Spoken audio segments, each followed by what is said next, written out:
Witches have always been figures that make our hearts race, even before we understand why. Their presence in stories stretches back thousands of years, across every corner of the world, leaving behind whispers of fear, mystery, and fascination. These women, sometimes terrifying, sometimes misunderstood, seem to carry the power of the earth, the moon, and the stars in their hands. But who are they, really? Why have they haunted our collective imagination for so long? For centuries, witches have been seen as figures who stand on the edge of society, often feared, yet strangely revered. In ancient times, people sought answers to life's most pressing questions: why crops failed, why disease struck, why loved ones vanished into the night. And when reason and logic faltered, they looked to witches, beings who seemed to exist between this world and something darker, more powerful. Their role wasn't just about spells and potions, it was about control and fear of what we cannot explain. But witches aren't the same everywhere. In ancient Greece, you had Circe and Medea, women who wielded magic with the skill and fury of the gods. Circe turned men into beasts, teaching them a lesson for their arrogance, while Medea, heartbroken and furious, called on dark powers to exact her revenge. Their stories show us that witches often represent women who refuse to be tamed, who take matters into their own hands, for better or worse. In other parts of the world, witches were not just characters in stories, they were very real threats. In medieval Europe, the mere accusation of witchcraft could end a woman's life. Villagers believed that witches caused illness, cast curses, and even flew through the night on broomsticks, meeting under the light of the moon to plot their misdeeds. The fear was so real, so gripping, that hundreds of thousands of people, mostly women, were tortured and killed because they were believed to possess unholy power. This belief in witches, however, wasn't only driven by fear. In some cultures, witches were healers, wise women who understood the mysteries of herbs, who could mend bones, cure sickness, or even foresee the future. In Africa, certain women were revered for their magical abilities, offering protection against evil and illness. These witches were both feared and respected, walking the fine line between what is known and what lies beyond our understanding. But no matter where you turn, there are common threads that bind witches together across cultures. The most striking theme is their connection to nature. Witches often have an uncanny relationship with the natural world. They seem to understand its language, speaking to the wind, commanding storms, and knowing the secret properties of plants. This deep bond with nature sets witches apart from ordinary people. It makes them seem otherworldly, as if they are in tune with forces beyond the everyday world. Think about the way witches are often depicted with animals. Cats, particularly black ones, have long been their companions. In medieval Europe, these animals were thought to be witches in disguise or their demonic helpers, watching with glowing eyes from dark corners. Ravens, bats, and snakes are also frequent companions in witch stories. These creatures are often symbols of death, mystery, and transformation, linking the witch to darker, more primal forces. The moon plays a crucial role in witchcraft stories. Often associated with femininity and the cycles of life, the moon is said to give witches their power. In many tales, witches perform their most powerful spells at night, under the moon's silver light. The shifting phases of the moon mirror the witch herself, always changing, full of mystery, connected to life and death, light and darkness. But beyond these powerful symbols, witches often represent something even more unsettling: the fear of women who do not conform. Across cultures, witches are often depicted as older women, outside the bounds of traditional femininity. They live alone, away from society, outside the reach of control. In times when women were expected to be passive and obedient, witches became symbols of rebellion. They were women who took charge, who made decisions for themselves, who had power when others did not. It's no wonder, then, that witches have always been feared. Their very existence challenges the rules of society. They are unpredictable, uncontrollable, and that is what makes them so dangerous in the eyes of those in power. In many cultures, witches have been used as scapegoats for misfortune.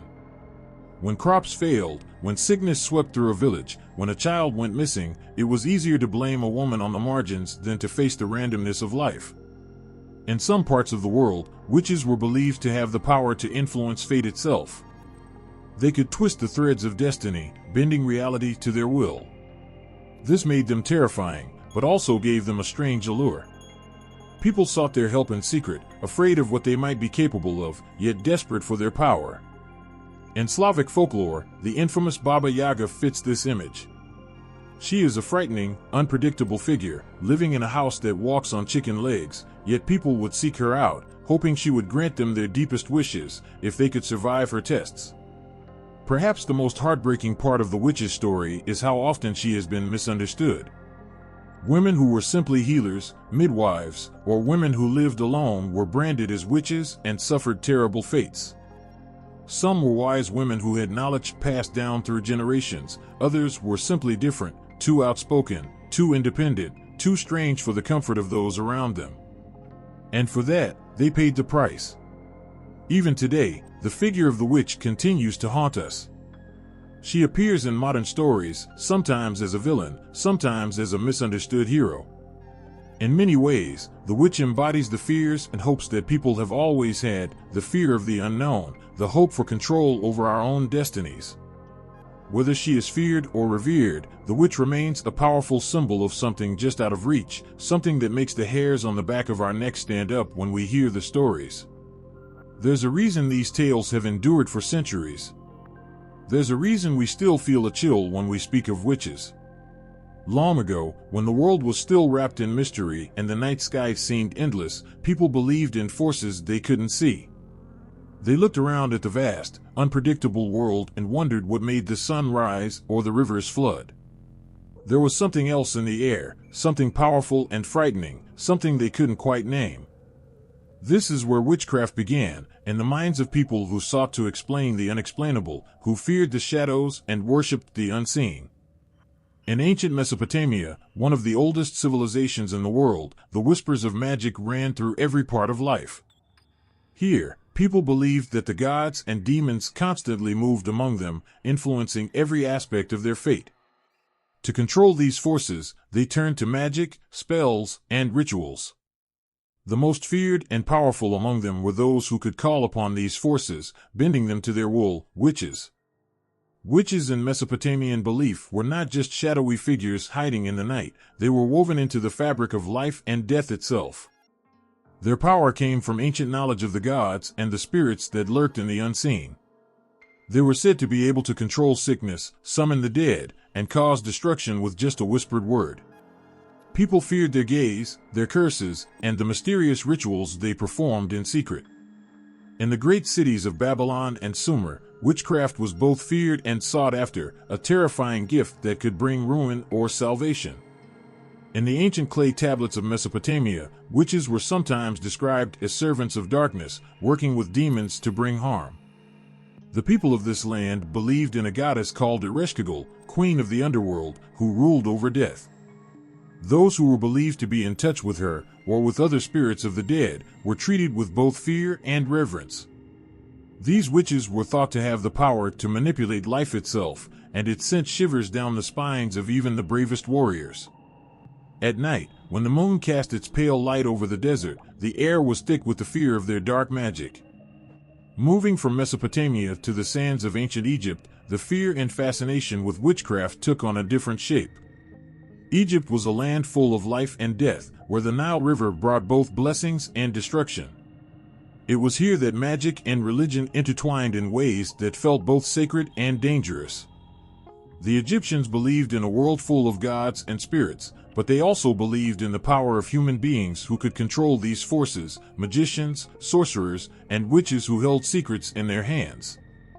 One of the most famous figures in Egyptian mythology is Isis, a goddess of magic who could heal the sick, raise the dead, and protect the living.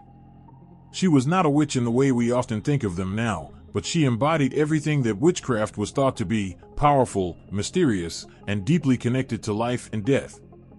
She used spells to protect her husband, Osiris, from death, and later, when he was killed, she used her magic to bring him back to life. People prayed to her, seeking her protection and her wisdom, hoping to harness just a fraction of her power. But witchcraft in ancient Egypt was not just about goddesses like Isis. Everyday people feared and respected witches for their ability to influence the gods and the spirits of the dead. Egyptian witches were believed to have the power to cast curses, control fertility, and even summon storms. These women were seen as dangerous but necessary, holding the keys to both life and death in a world where the line between the two was often thin. The Egyptians, with their elaborate rituals and tombs, knew that death was never far away, and they believed witches had a way of bending that fate to their will. The fear of witches in Egypt wasn't just about the harm they could do to others.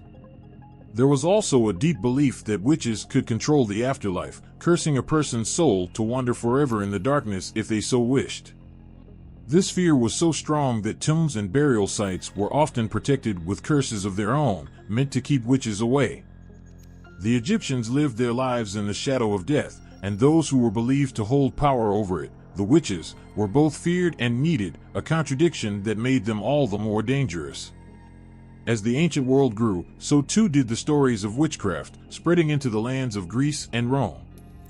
In these ancient civilizations, magic was both an art and a threat, practiced by women who walked the line between the mortal world and the divine. The Greeks believed in powerful women like Circe, who could turn men into animals with just a glance. Her story was one of both beauty and terror, a reminder that even the mightiest warrior could be brought to his knees by the power of witchcraft. Witches in ancient Greece were seen as possessing knowledge far beyond what was natural, an ability to control the very elements. They could summon winds, twist the tides, and call upon spirits to do their bidding. In a world where gods and men constantly struggled for power, witches stood apart, neither divine nor mortal, but something in between. The Greeks told stories of witches who could raise the dead, curse their enemies, and brew potions that would bring love or death in equal measure. But witchcraft wasn't only about curses and control. In both Greece and Rome, witches were sometimes healers, women who used their knowledge of herbs and potions to help those in need. Yet, their power was always tinged with danger. A witch could heal you with one hand and curse you with the other, and this unpredictability made them figures of both hope and horror. In the dusty streets of Rome, people spoke in hushed tones of witches who could bend fate itself, who knew the secrets of the gods and used them for their own purposes. The Romans believed that witches could manipulate life in ways that no one else could. They told stories of the striga, a type of witch who would sneak into homes at night to steal the life force of young children. These witches were feared more than anything else, their names whispered with trembling lips as mothers clutched their babies close. The Roman poets, too, spoke of witches who could make the moon fall from the sky or call the dead from their graves. Their magic was dark, ancient, and terrifying. Even in the grand cities of Greece and Rome, where reason and philosophy reigned, the fear of witches remained. These ancient civilizations, with all their knowledge, still trembled at the idea that there were those who could tap into powers beyond the reach of men. The witches of the ancient world were not just figures of folklore. They were women who could stand between the known and the unknown, and that was something even the greatest empires could never fully control. There's something timeless about the figure of the witch. She has appeared in stories for centuries, her presence felt in the corners of every culture. Her image shifts, sometimes she is young and beautiful, other times old and bent with age, but her essence remains the same. She is power, mystery, and fear wrapped into one. When people speak of witches, there is always a shiver that comes with the word, a sense that we are stepping into a world where the rules we know don't apply. What makes a witch, though? Across the ages and around the world, witches have shared certain traits that make them both feared and revered. The first thing that always comes to mind is their magical abilities. A witch is never just an ordinary person. She holds in her hands the power to change things, to manipulate the world around her in ways that seem impossible. This is what makes her so dangerous and so alluring.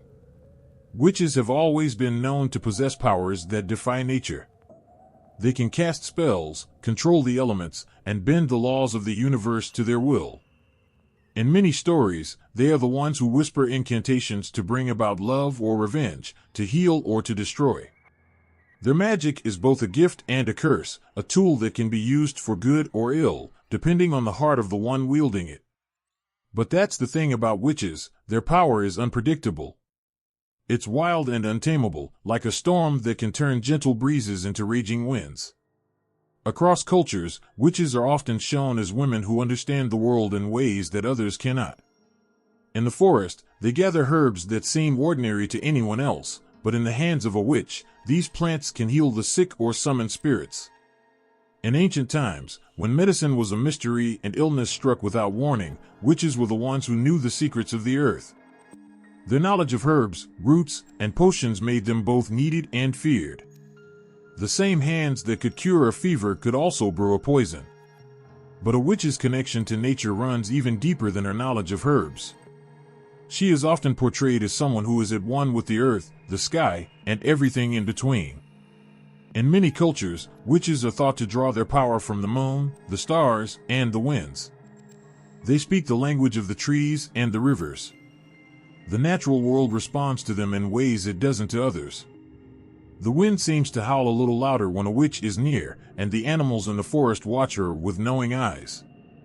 It's this bond with nature that sets witches apart from the rest of society. While others build walls and cities to protect themselves from the wildness of the world, witches embrace it. They live on the edges, often far from the bustling crowds, and places where the forest grows thick or the mountains cast long shadows.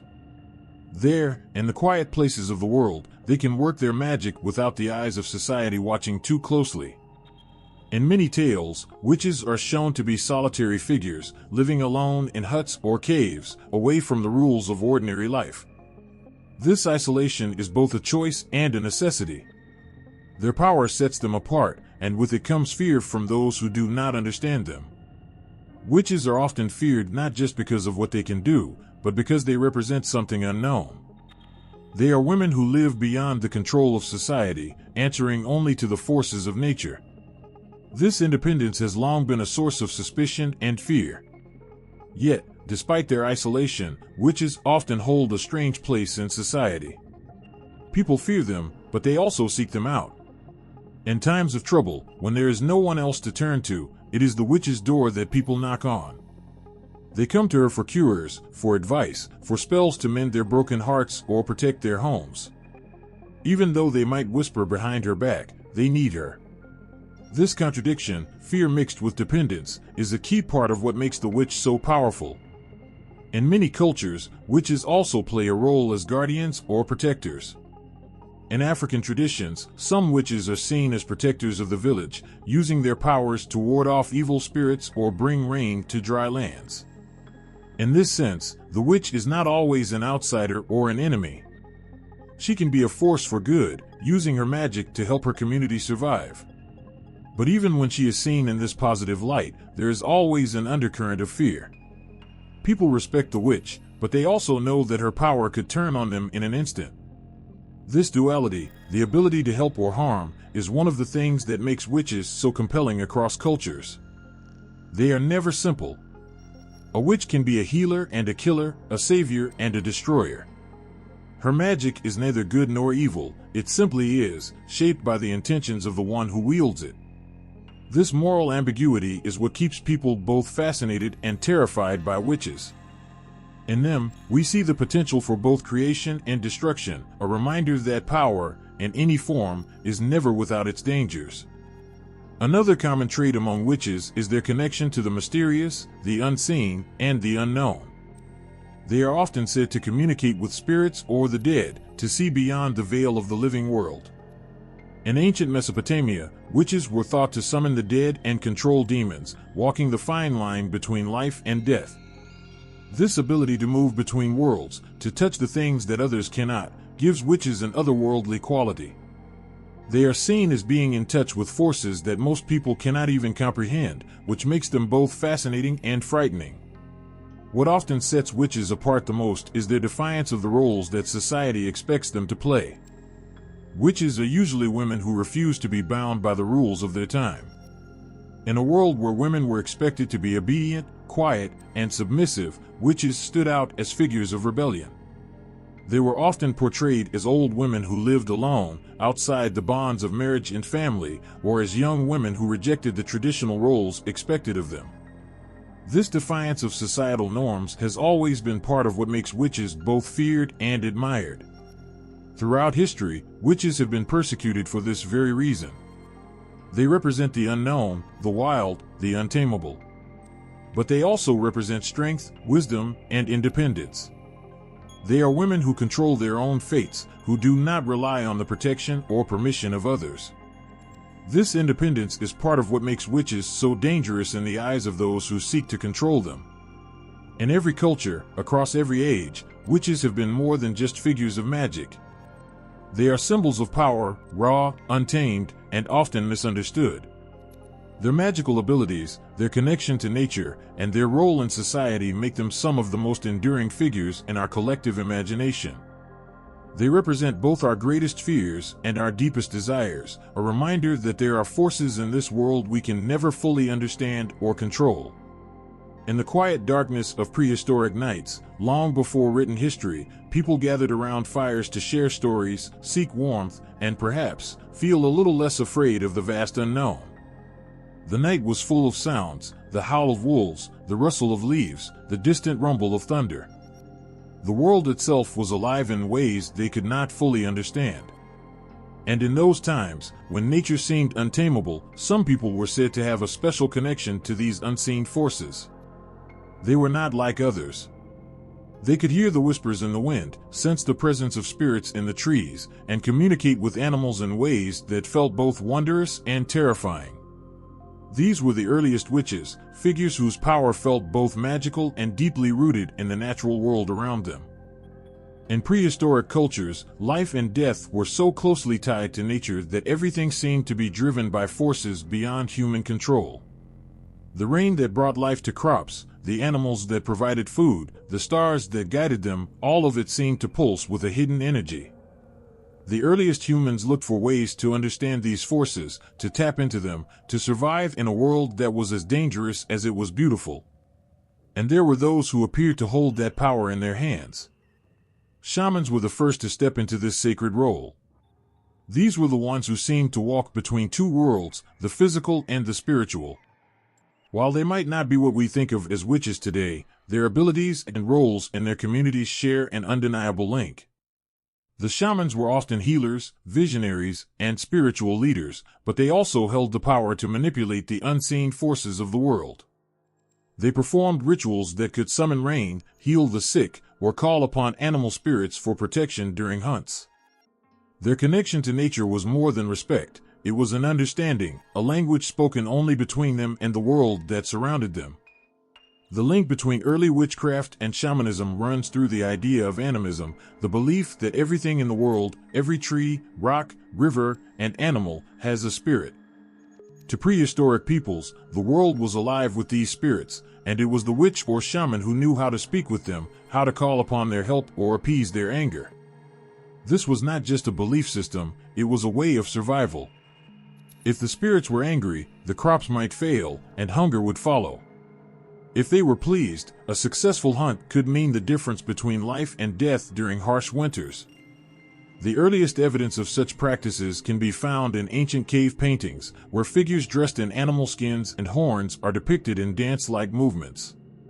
These shamans or witches are shown as transforming, part human, part animal, as if they were becoming one with the creatures they revered.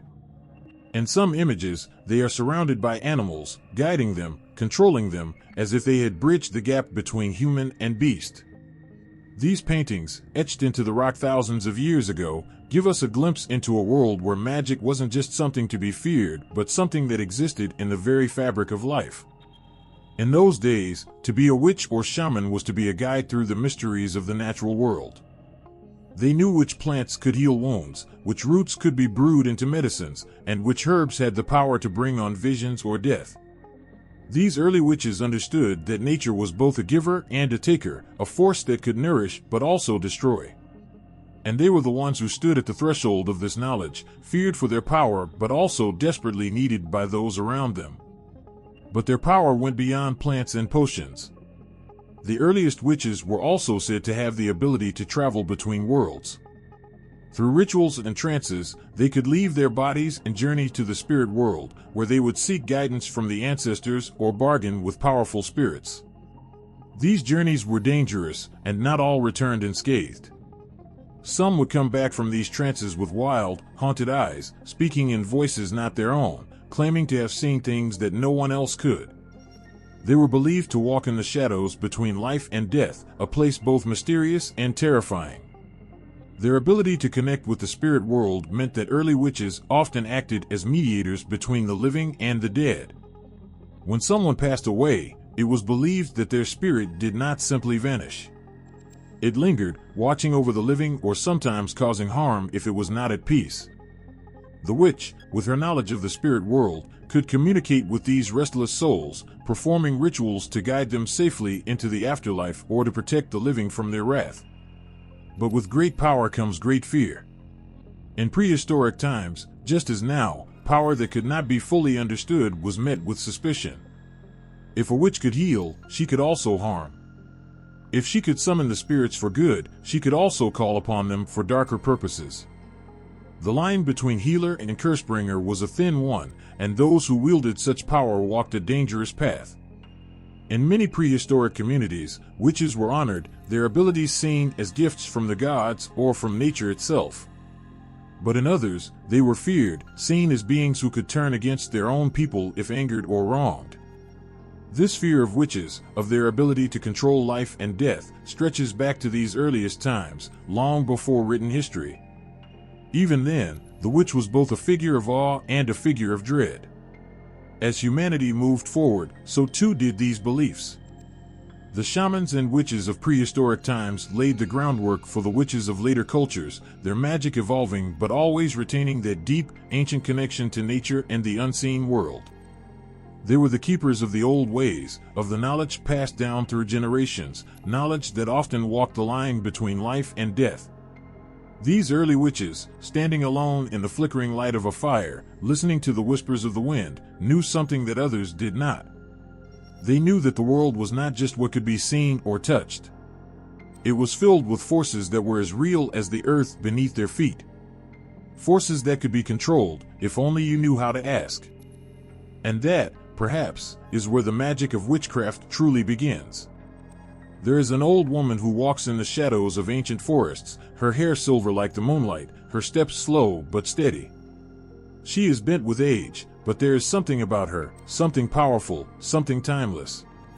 She has seen things that others have not. She carries the weight of wisdom in her bones, the knowledge of the earth in her hands. In pagan traditions, she is known as the crone, the final face of the triple goddess. She is the embodiment of death, wisdom, and transformation.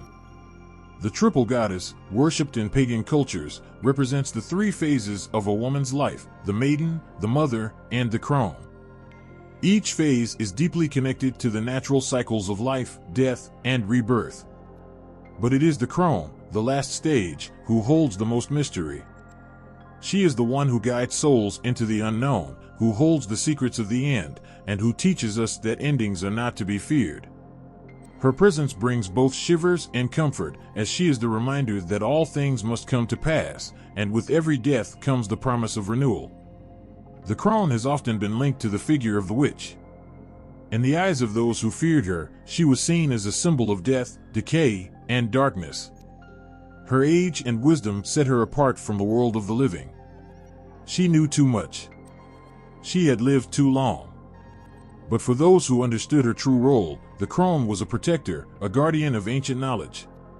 She was the one who could see beyond the veil of life, who could speak with the dead, and who could help those in need of guidance at life's most difficult crossroads.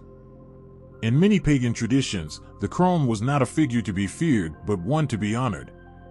She represented the last phase of life cycle, the time when a woman was no longer concerned with the things of youth, beauty, fertility, or motherhood. She had moved beyond that, into a place of deep wisdom. She was the keeper of life's greatest truths, the one who knew that death was not an end, but a transformation. The crone, with her wrinkled skin and wise eyes, was seen as the ultimate teacher. She carried the lessons of time within her, lessons that could only be learned through a lifetime of experience. In many ways, she was the embodiment of the witch's power, the ability to transform, to heal, to curse, and to protect. She was the one who could brew potions to ease suffering, who could summon spirits to give answers, and who could guide those lost in the darkness. In some traditions, the crone was closely associated with the waning moon, the last phase of the moon's cycle before it disappears into darkness. Just as the moon must fade before it is reborn, so too must life come to an end before it can begin again.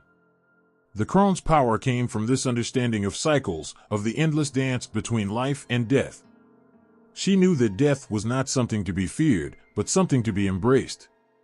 It was a return to the earth, to the source of all things. But with her power came fear. In patriarchal societies, where youth and beauty were often prized, the crone was viewed with suspicion. She was a woman who no longer served the purposes of men. She could not bear children, and her age made her less desirable in the eyes of those who valued women only for their fertility or their looks. And so, she was pushed to the margins, seen as something unnatural, something to be wary of. Her wisdom was twisted into something dark, her knowledge of life and death turned into something dangerous. The figure of the witch, particularly in European folklore, is often drawn from this image of the crone. Old, hunched, and living on the edges of society, the witch was seen as someone who had powers beyond the understanding of ordinary people. She was both feared and needed, much like the crone herself. In stories, she is often portrayed as someone who could curse with a single glance or brew potions that could heal or kill. Her knowledge made her powerful, and that power made her dangerous. Yet, for those who looked past the fear, the crone was a figure of immense strength. She represented the power of the feminine in its most primal form. She was the healer, the wise woman, the keeper of ancient magic. In her hands, the forces of life and death were not separate, but intertwined. She knew that to live fully, one must also understand death. To fear death was to fear life itself. For those who came to her in need, the crone could offer guidance unlike any other. She had walked through every phase of life. She had been the maiden, full of hope and innocence, and the mother, nurturing and creating life. Now, as the crone, she held the knowledge of all that had come before her. She understood the cycles of life, the importance of endings, and the beauty of letting go. And in this, she was a figure of comfort for those who feared the unknown. She could guide them through the darkness, showing them that death was not an end, but a transformation into something new. In pagan traditions, the crone was also closely connected to the earth. As life began in the earth, so too did it return to it. The crone, with her deep connection to nature, understood this on a fundamental level. She knew that just as the leaves must fall from the trees each autumn, so too must life come to an end before it can be reborn. Her power was rooted in the soil, in the cycles of the seasons, and in the knowledge that everything in life is temporary. This understanding gave her a strength that others could only envy. The crone, though feared by many, was also a reminder of life's greatest lesson, that nothing lasts forever. Her face, marked by time, was a reflection of life's impermanence. But rather than being a figure of despair, she was a figure of hope. She showed that with every ending came a new beginning, with every death came the possibility of rebirth. And in this, she was the ultimate symbol of transformation. As the crone walks through the ancient woods, her steps slow but sure, she carries with her the weight of 1,000 lives, the wisdom of countless generations. She is the witch, the healer, the wise woman. She knows that to fear death is to misunderstand it. And in her presence, there is a strange comfort, a reminder that though all things must pass, they will always return, renewed, reborn, and full of life once more. In the heart of the vast Aegean Sea, there was an island unlike any other. It was a place where the air itself seemed to hum with magic, where the trees whispered secrets and the waves lapped the shore as if they, too, were under a spell. And at the center of it all was Circe, a sorceress with eyes as deep and mysterious as the sea. She lived alone, surrounded by animals that once had been men, creatures she had transformed with just a touch of her magic. Circe was no ordinary woman. She was a daughter of the sun god Helios, born into the world of the gods, but never fully a part of it. Her power was vast, and it flowed through her like a current, wild and untamable. But it was her solitude that defined her.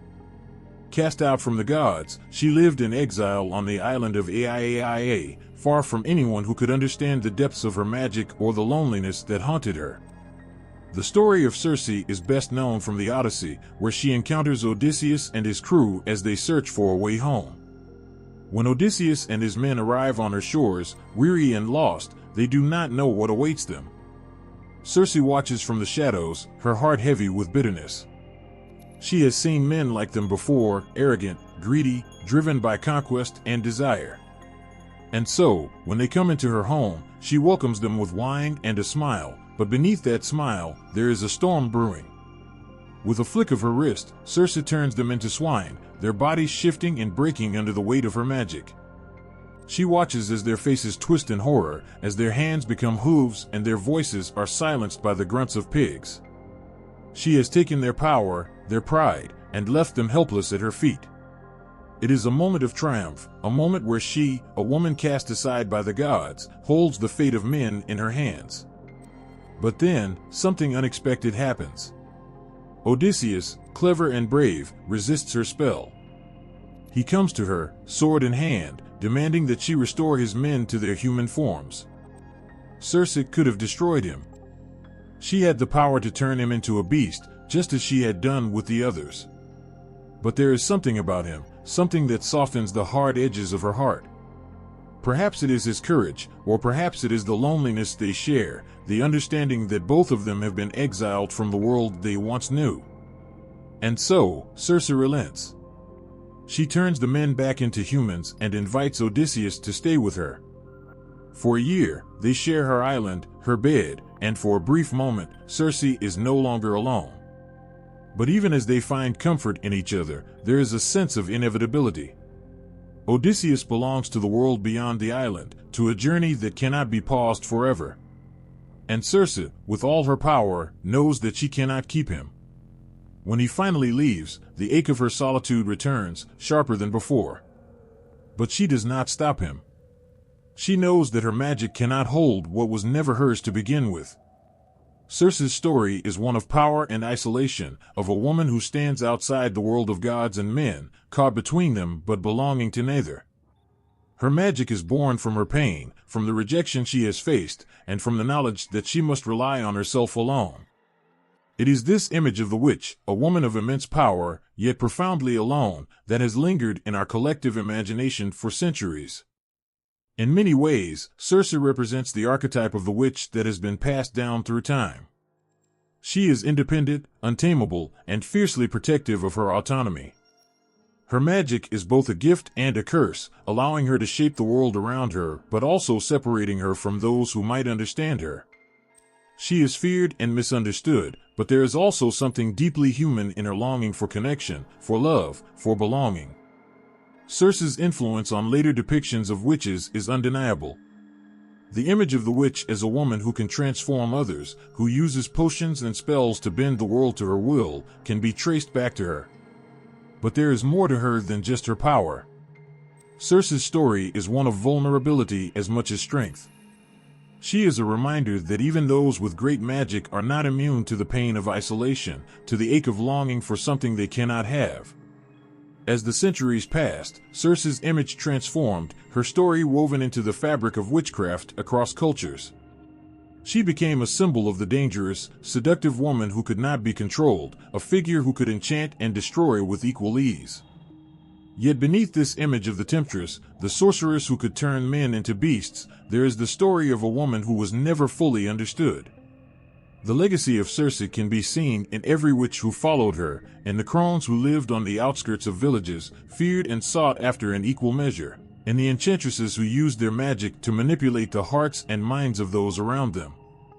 Her story speaks to the fear and fascination that has always surrounded women with power, women who exist outside the boundaries of what society deems acceptable. Circe's island may have been her prison, but it was also her sanctuary, a place where she could live by her own rules, free from the constraints of the gods who had cast her aside. And though her magic could not save her from loneliness, it gave her something else, a strength, a defiance, a sense of self that could not be taken away. She may have turned men into beasts, but she never lost her own humanity. And in that, she remains one of the most powerful and enduring figures in mythology. Even now, when we think of witches, there is something of Circe in their stories, the loneliness, the power, the defiance. She is the witch who will not be tamed, the sorceress who stands apart, not because she chooses to, but because the world has made her do so. And in her, we see the enduring truth that power, especially in the hands of women, is both feared and revered, but always, always fascinating. In the stillness of midnight, when the world is cloaked in darkness and the moon hangs high, there is a moment where the air feels different, thick, alive, as though something ancient is stirring. It's in these shadowed hours, where night meets the unknown, that Hecate, the goddess of witchcraft, is said to walk. She stands at the crossroads, where paths meet and decisions are made, holding the power of life and death, past and future, in her hands. Her presence is felt, even if unseen, and with it comes the weight of all that is mysterious and feared. Hecate is not like the other goddesses of ancient Greece. She is not tied to the bright lights of Olympus or to the soft warmth of the earth. Instead, she belongs to the night, to the underworld, to the places where light cannot reach. She was a goddess of boundaries, both physical and spiritual, and the one who held the keys to all that lay beyond the veil of life. Her domain was vast, stretching across the earth, the sea, and the heavens, but it was in the shadows that her true power resided. Born of the Titans Perseus and Asteria, Hecate was older than the Olympian gods, a being of immense power from a time before the world was fully formed. The ancient Greeks believed that she walked among them, unseen, yet always present. She was the guardian of thresholds and gates, the protector of those who stood at the brink of something new, and the guide for souls crossing into the afterlife. In many ways, Hecate was the embodiment of transformation, a goddess who stood at the edge of what was known and what was not. But more than anything, Hecate was the goddess of witchcraft. In her hands, she held the secrets of magic, the ability to change, to manipulate, to control forces that others could only fear. She was often depicted holding two torches, lighting the way for those who sought her guidance in the darkness. These torches were not just symbols of light, but of the deeper knowledge she carried, the wisdom of the underworld, of spirits, and of magic that existed beyond the grasp of mortal men. Her association with the underworld made her a guide for souls, leading them safely through the shadowy realms of death. In this, she was not a figure of terror, but of protection. Hecate ensured that those who passed from life to death did not lose their way, that they would find their path to the afterlife. Yet, this same connection to the dead made her feared, for where Hecate walked, spirits followed. It was said that she could call upon them at will, summoning the ghosts of the past to walk beside her, silent and unseen. Hecate's magic was not the gentle kind that healed or soothed. It was raw, primal, and connected to forces that were beyond comprehension. She was the goddess that witches prayed to in secret, under the light of the waning moon. Her rituals were performed at night, often at crossroads, places where decisions were made and fates were sealed. Offerings were left for her in the dead of night, food, incense, and animals sacrificed in her honor, so that she might grant her blessings to those brave enough to seek her power. The crossroads, in particular, were sacred to Hecate. It was here, where three roads met, that her presence was strongest. The crossroads were seen as a place of transition, where one could make a choice that would change everything. For the ancient Greeks, standing at a crossroads was symbolic of the choices we face in life, whether to continue on the path we know, or to take a step into the unknown. Hecate was the guardian of these moments, watching over those who sought her, ready to guide them, or to let them walk alone into whatever awaited. In many ways, Hecate was a goddess of paradox. She was both light and darkness, protector and destroyer. Her power was feared, yet her guidance was sought by those in desperate need. She could bless, but she could also curse, and her wrath was as powerful as her mercy. To call upon Hecate was to walk the line between safety and danger, to ask for her help was to open oneself to forces that could not be controlled. Hecate was also deeply tied to the moon, particularly its darker phases. While other goddesses, like Artemis and Selene, were associated with the full and bright moon, Hecate ruled over the new moon, the nights when the sky was black and the stars shone without the interference of the moon's light. These were the nights when magic was strongest, when witches would call upon Hecate to grant them the power to cast spells, to summon spirits, and to change the course of fate itself. It was said that on these nights, Hecate would walk the earth, followed by her ghostly hounds, and those who saw her would never forget the sight. Her influence on witchcraft rituals cannot be overstated. In ancient Greece and beyond, those who practiced magic looked to Hecate as their patron. She was the one who held the knowledge of herbs and poisons, the one who could teach witches how to speak to the dead, how to cast protective spells, and how to use their power without fear. For witches, Hecate was not just a goddess, she was the embodiment of all that they sought to achieve: control over the unknown, mastery of the forces of nature, and the ability to bend fate to their will. But Hecate was more than just a goddess of witchcraft.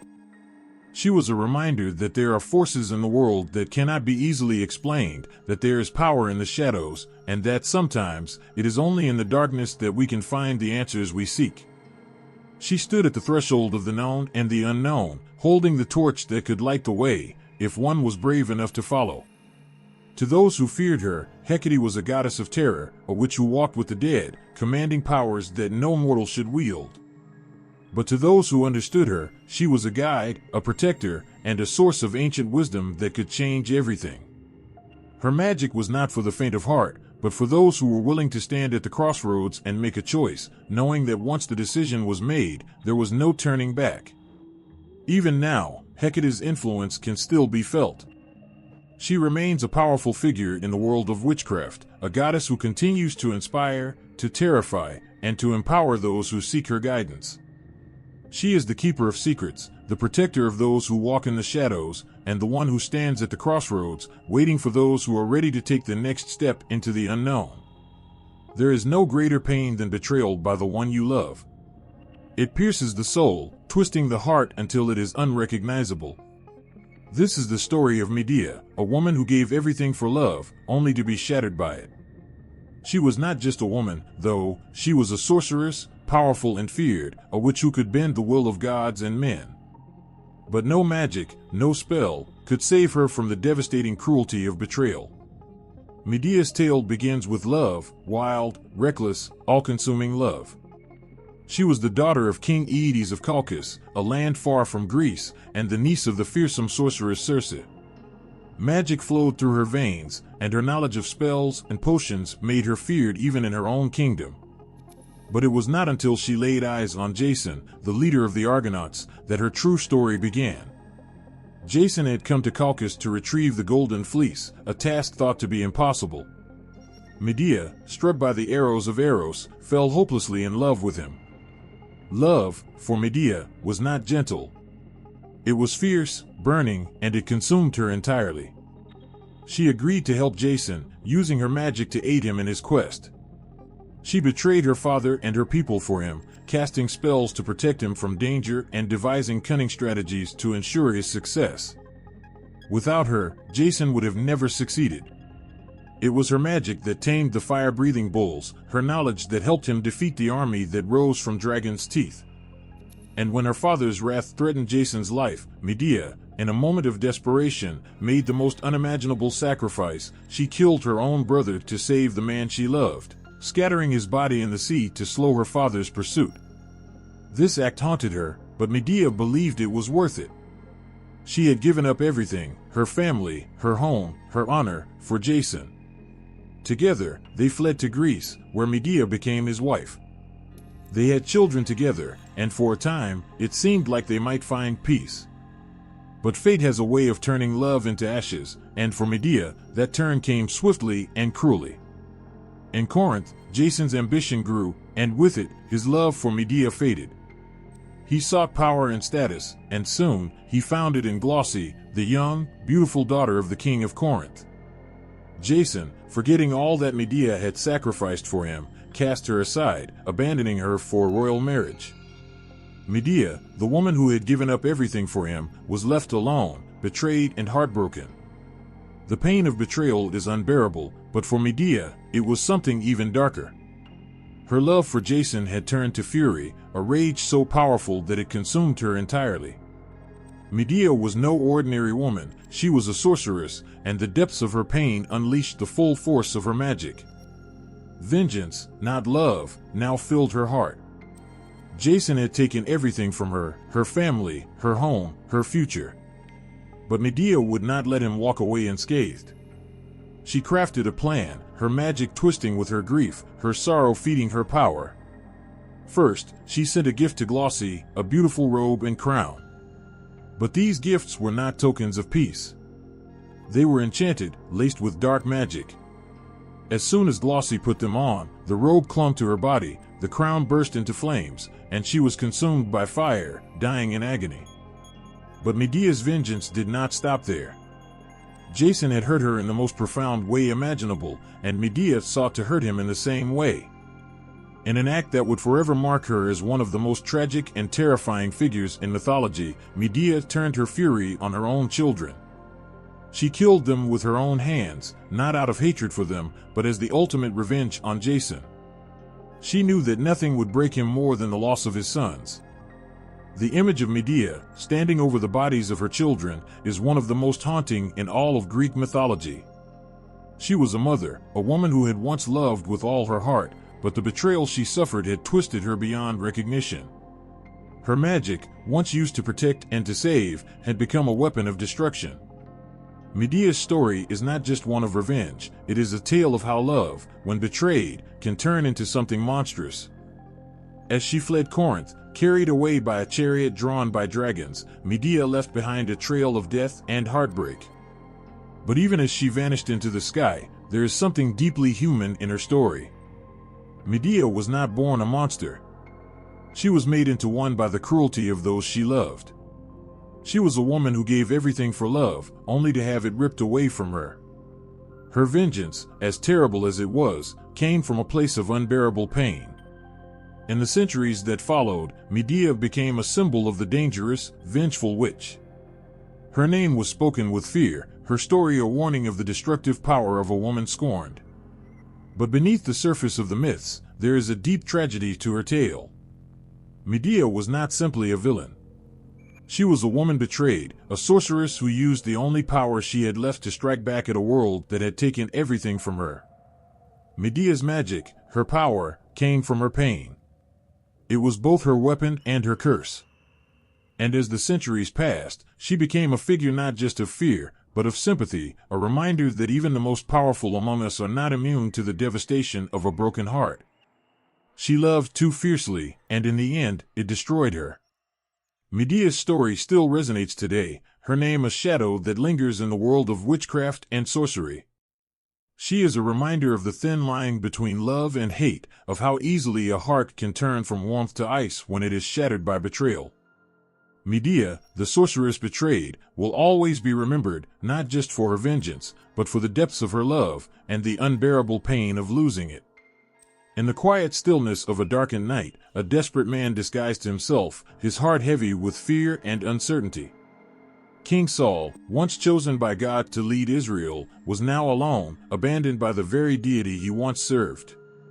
The Philistine army loomed, their numbers vast, their strength terrifying, and Saul's heart pounded with dread. The voice of God, which had once guided him, had gone silent. No prophet could tell him what to do. No priest could offer him comfort. And so, in his darkest hour, Saul did the unthinkable, he sought out the witch of Endor. In ancient Israel, the act of consulting a witch was not just forbidden, it was a betrayal of God's law. Witchcraft was seen as a dangerous and sinful practice, a way of communing with the spirits and powers that stood in opposition to the one true God. But Saul, desperate and afraid, could no longer bear the silence. He needed answers, and for that, he turned to a woman whose very existence was outlawed, a woman who could summon the dead. The Witch of Endor lived in a world where her power was feared, where her abilities were pushed into the shadows. Yet, she had survived, practicing her craft in secret. When Saul came to her, dressed as an ordinary man, she hesitated. She knew that what she did was dangerous, not only because of the power she wielded, but because King Saul himself had banished all the witches and mediums from the land. He had outlawed their craft, forcing them to hide in the shadows. And yet here was this man, asking her to do the very thing that could cost her life. "Whom shall I bring up for you?" she asked, her voice filled with caution. "Bring up Samuel," the man replied, his voice trembling. It was then that the witch realized who stood before her. This was not an ordinary man. This was King Saul himself, the one who had driven her kind into hiding. For a moment, fear gripped her. But there was no turning back now. She had been asked to call upon the spirit of Samuel, the prophet who had once anointed Saul as king, and her magic was strong enough to answer the call. In the dim light of her home, the Witch of Endor began her ritual. The air grew thick, heavy with anticipation, and her voice called out to the other side, reaching beyond the veil of life and death. Slowly, the spirit of Samuel appeared, rising from the shadows, his form ghostly and filled with the weight of the grave. Saul, watching in a mixture of awe and terror, fell to his knees. This was the man he had once followed, the prophet whose words had shaped his destiny. But the message Samuel delivered was not what Saul had hoped for. There would be no reassurance, no promise of victory. Instead, Samuel's spirit spoke of doom. Saul's reign would soon end. The battle he feared would not be won. His sons would fall, and he too would join them in death. The word struck Saul like a hammer, crushing what little hope remained in his heart. The Witch of Endor had done what he asked, but the knowledge she had summoned from the dead was far more painful than silence. As Saul left, defeated and broken, the witch remained, her role in this tragic tale forever etched in history. She had walked the line between life and death, calling upon forces that few dared to touch. And though her story is brief, the impact of her actions reverberates through the centuries. She was the woman who dared to defy the boundaries of life itself, summoning a spirit from the grave to deliver the message that would seal a king's fate. In ancient Israel, witchcraft was seen as a direct challenge to the power of God. It was an attempt to control forces that were meant to remain beyond human reach. The laws given to the Israelites were clear: witches, sorcerers, and mediums were to be cast out, punished, or killed. Magic, in all its forms, was seen as something dangerous and unholy, a path that led people away from the divine and into the arms of false gods and evil spirits. To seek out a witch, as Saul had done, was not just an act of desperation, it was an act of rebellion against God's law. Yet, despite the fear and condemnation surrounding witchcraft, the Witch of Endor's story is one of complexity. She is not portrayed as an evil figure, nor is she a temptress luring Saul into sin. She is simply a woman with a power that society has forced into hiding. When Saul comes to her, she does not use her magic for her own gain. She is hesitant, aware of the danger she faces, but ultimately, she does what is asked of her. In many ways, she is a tragic figure, caught in a world that both needs and fears her. The Witch of Endor's tale reflects a broader fear that has existed for centuries, the fear of those who possess knowledge or power that cannot be easily explained. In ancient times, witches were often seen as people who could speak to forces beyond human understanding, who could manipulate the natural and the supernatural in ways that others could not. This power made them both valuable and dangerous, sought after in times of need, yet shunned and punished when society felt threatened by them. For Saul, turning to the Witch of Endor was a moment of ultimate desperation. He had lost his connection to God, the one thing that had guided him through his reign. And in his darkest hour, he reached out to a woman whose power came not from the divine, but from the shadows. The irony of his situation is profound. Saul, the man who had outlawed witches, was now relying on one to give him answers. And in doing so, he sealed his own fate. The Witch of Endor's role in the Bible may be brief, but her presence lingers. She is a reminder of the fragile line between faith and fear, between the desire for control and the acceptance of fate. Her magic, though forbidden, is a reflection of the human need to understand what lies beyond, to grasp at answers when the world seems too uncertain to bear. In the end, the Witch of Endor is more than just a figure from an ancient story. She is a symbol of the power that lies in the unknown, the magic that humans have always sought to understand, and the danger that comes with trying to control what cannot be tamed. Through her, we glimpse the eternal struggle between faith and fear, between the sacred and the profane, and the haunting reality that sometimes, even the answers we seek are not the ones we want to hear.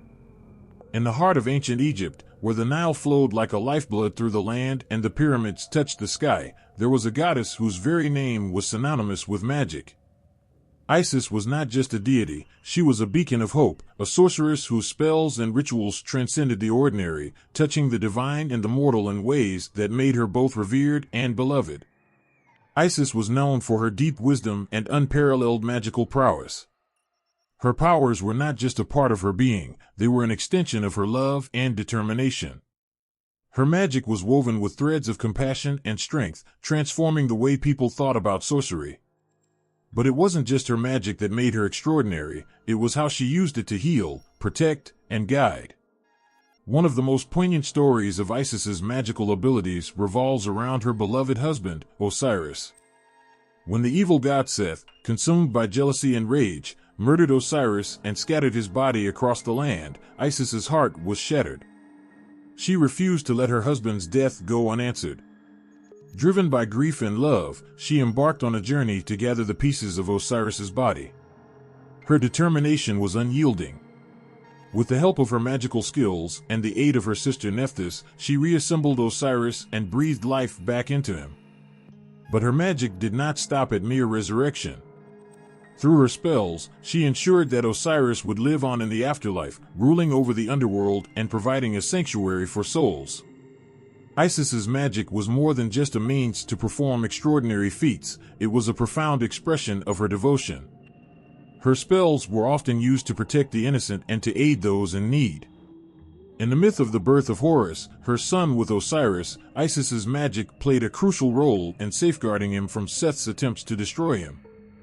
During Horus's infancy, Isis hid him in the Nile marshes, using her magic to shield him from danger. She transformed herself into a kite, a bird of prey, to fly over and guard her child. Her love was as boundless as her powers, and her protection ensured that Horus would grow up to become a powerful deity, avenging his father and restoring balance. The goddess was also a healer, using her magical knowledge to cure the sick and the suffering. Her skills in healing were not just about physical remedies, but also involved invoking divine powers to bring comfort and relief. Isis's magic could mend broken bodies and ease troubled minds, offering solace to those who were in despair. Her healing abilities were renowned throughout Egypt, making her a central figure in the spiritual lives of many. One of the most moving aspects of Isis's magic was how it intertwined with her role as a mother and wife. She embodied the ultimate nurturing spirit, and her magic reflected this deep, nurturing love. Her spells often carried a warmth and a gentleness aimed at fostering life and well-being. Her ability to channel divine power into acts of kindness and protection made her an enduring symbol of hope and resilience. The rituals dedicated to Isis were elaborate and filled with symbolism. Priests and worshippers would often invoke her name in their ceremonies, seeking her blessing and protection. Her temples were places of both worship and healing, where people would come to ask for her aid in their most desperate times. Her magical rituals were designed not only to invoke her power, but to align the worshippers with the divine energies she represented. Isis's influence extended beyond the physical world. Her magic was believed to bridge the gap between the human and the divine, making the gods more accessible to the people. She was seen as a mediator between the mortal realm and the divine, using her power to communicate with gods and goddesses on behalf of her followers. Her presence in rituals and prayers brought a sense of closeness to the divine, offering a tangible connection to the unseen world. Her role in Egyptian mythology illustrates how magic, when wielded with love and devotion, can have profound effects on the world. Isis's powers were not just about control or manipulation, they were about healing, protection, and the sacred bond between life and death. Her stories remind us of the deep, emotional connections that can drive even the most extraordinary acts of magic. Her legacy lives on in the tales passed down through the ages, a testament to her enduring power and the heartfelt compassion that guided her every spell. Isis was more than just a goddess of magic, she was a symbol of the profound ways that love and devotion can shape the world, transcending the boundaries between life and death, the mortal and the divine. In the ancient lands of Persia, where the rolling sands and vast deserts met the shifting stars, there existed a group of men whose very name has echoed through the corridors of history with a sense of awe and mystery. These were the Magi, figures wrapped in layers of both reverence and intrigue. They were known for their wisdom and their deep understanding of the cosmic forces that governed the world. But were they sorcerers practicing magic, or wise men guided by divine insight? Their story is as rich as it is complex, filled with both wonder and the weight of their influence on later tales of witchcraft. The Magi were more than mere practitioners of magic. They were scholars, priests, and astrologers who wielded their knowledge with a sense of purpose and profound respect. They were deeply connected to the natural world and the celestial bodies, believing that the movements of the stars and planets could reveal divine truths and guide human destiny. Their knowledge was not just theoretical, it was a living, breathing practice that influenced their everyday lives and the lives of those around them. One of the most famous stories of the Magi is their journey to visit the newborn Jesus, a tale that has become a symbol of their wisdom and their role as seekers of truth. According to the New Testament, these wise men traveled from the east, guided by a star that they believed was a sign of the birth of a great king. Their journey was long and arduous, but their faith in the celestial message drove them onward. When they finally arrived in Bethlehem, their gifts of gold, frankincense, and myrrh were not merely offerings, they were symbols of their recognition of Jesus' divine nature. This story immortalized the Magi as figures of great wisdom and reverence, bridging the earthly and the divine. But the Magi were not just known for their role in biblical stories. In their own culture, they held a position of considerable importance. They were often seen as intermediaries between the divine and the human, their rituals and practices designed to align the earthly realm with the cosmic order. Their knowledge of astrology, medicine, and ritual magic was highly esteemed, and their advice was sought by kings and rulers who believed that their insights could guide them in times of both peace and conflict.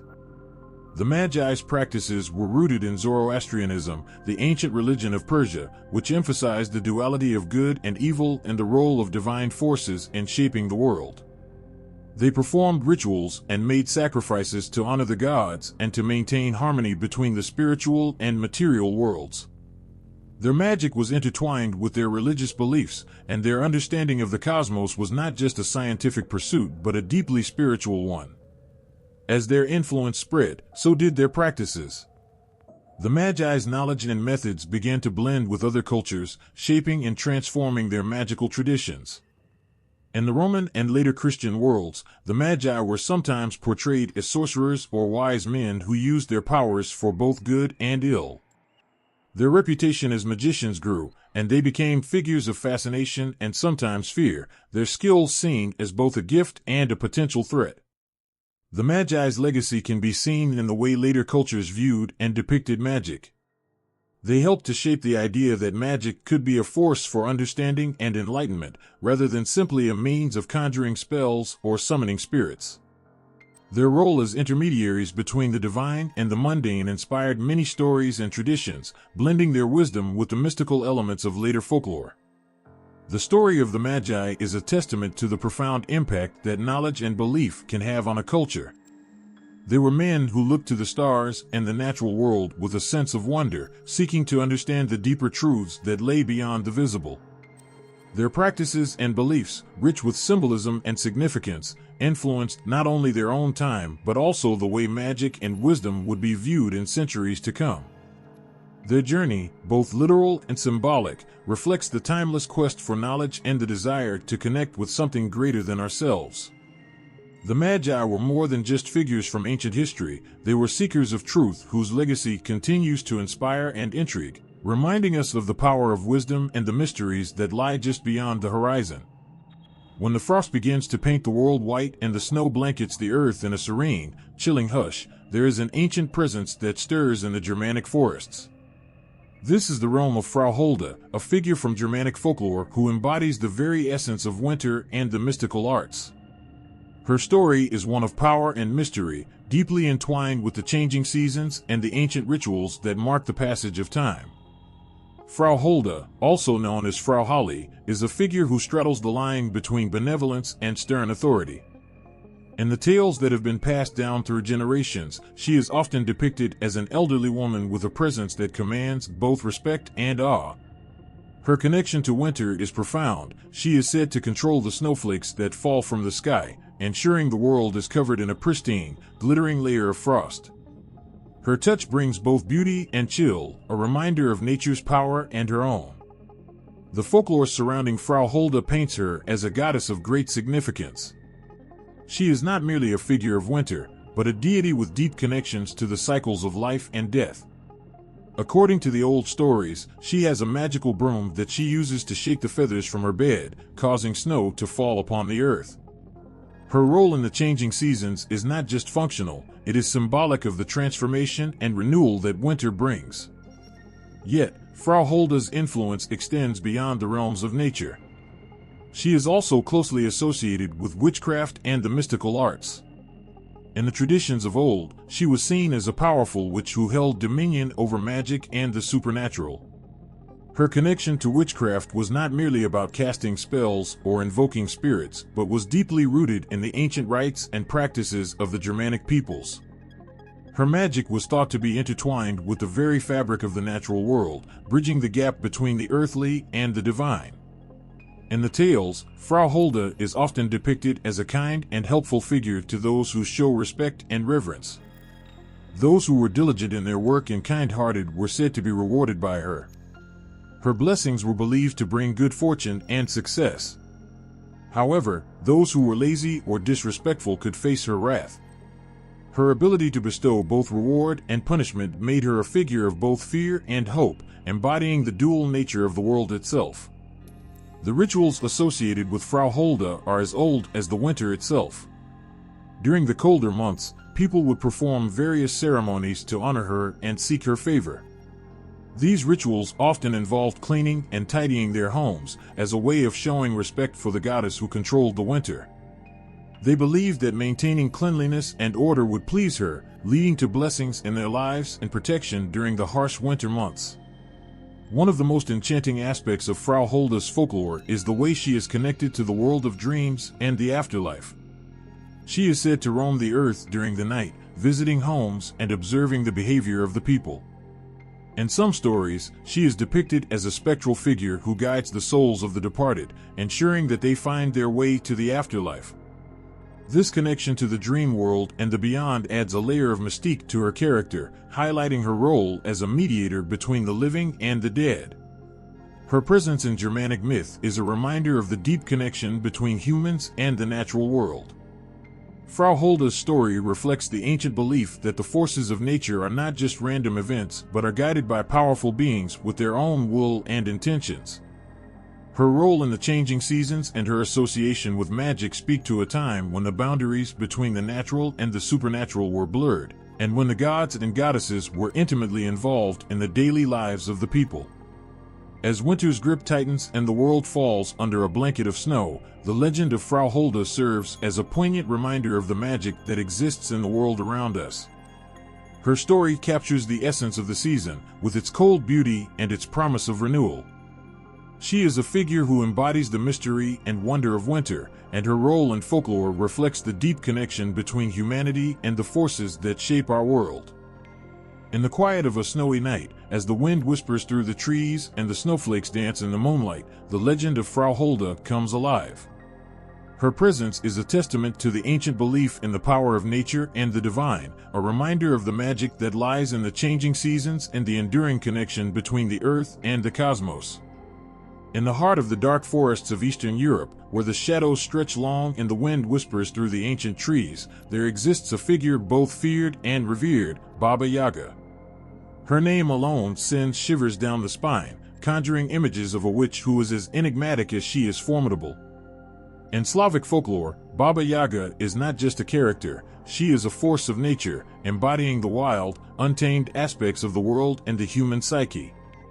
Baba Yaga is often depicted as an old woman with a haggard appearance, her sharp, pointed nose and iron teeth striking terror into anyone who crosses her path. She lives in a hut that stands on chicken legs, an eerie structure that can turn around and walk away whenever it pleases. This bizarre abode mirrors her own nature, unpredictable and unsettling. The hut, forever shifting and elusive, represents her dominion over the dark, mysterious aspects of the forest. Despite her fearsome reputation, Baba Yaga is a figure of great complexity. She is a witch of formidable power, known for her knowledge of magic and the occult. Her potions and spells are as unpredictable as her moods. Those who seek her out are often desperate or foolish, but they must tread carefully. Baba Yaga is a witch of duality. She can be both a benevolent helper and a terrifying antagonist. Her mood can shift like the wind, and her intentions are often hidden behind a veil of mystery. One of the most compelling aspects of Baba Yaga's character is her role as a guardian of the threshold between the living world and the supernatural. In many stories, she is a gatekeeper to other realms, and her hut, with its magical ability to move, symbolizes her control over the boundaries between the known and the unknown. To encounter Baba Yaga is to face the unknown and confront the fears that lie within. Her role as a guardian is not just about keeping people out, it's about challenging them to face their deepest fears and desires. The tales of Baba Yaga often involve heroes or heroines who must complete difficult tasks to gain her favor. These tasks are never easy and frequently involve a test of character or perseverance. Baba Yaga's challenges are designed to reveal the true nature of those who seek her out. Success may earn them her aid or wisdom, but failure often leads to dire consequences. These stories reflect the harsh and unpredictable nature of the world, where challenges are meant to test one's strength and resolve. In some tales, Baba Yaga is portrayed as a wise old woman who provides valuable knowledge or guidance to those who can meet her demands. Her wisdom is profound and deeply connected to the natural world and the cycles of life and death.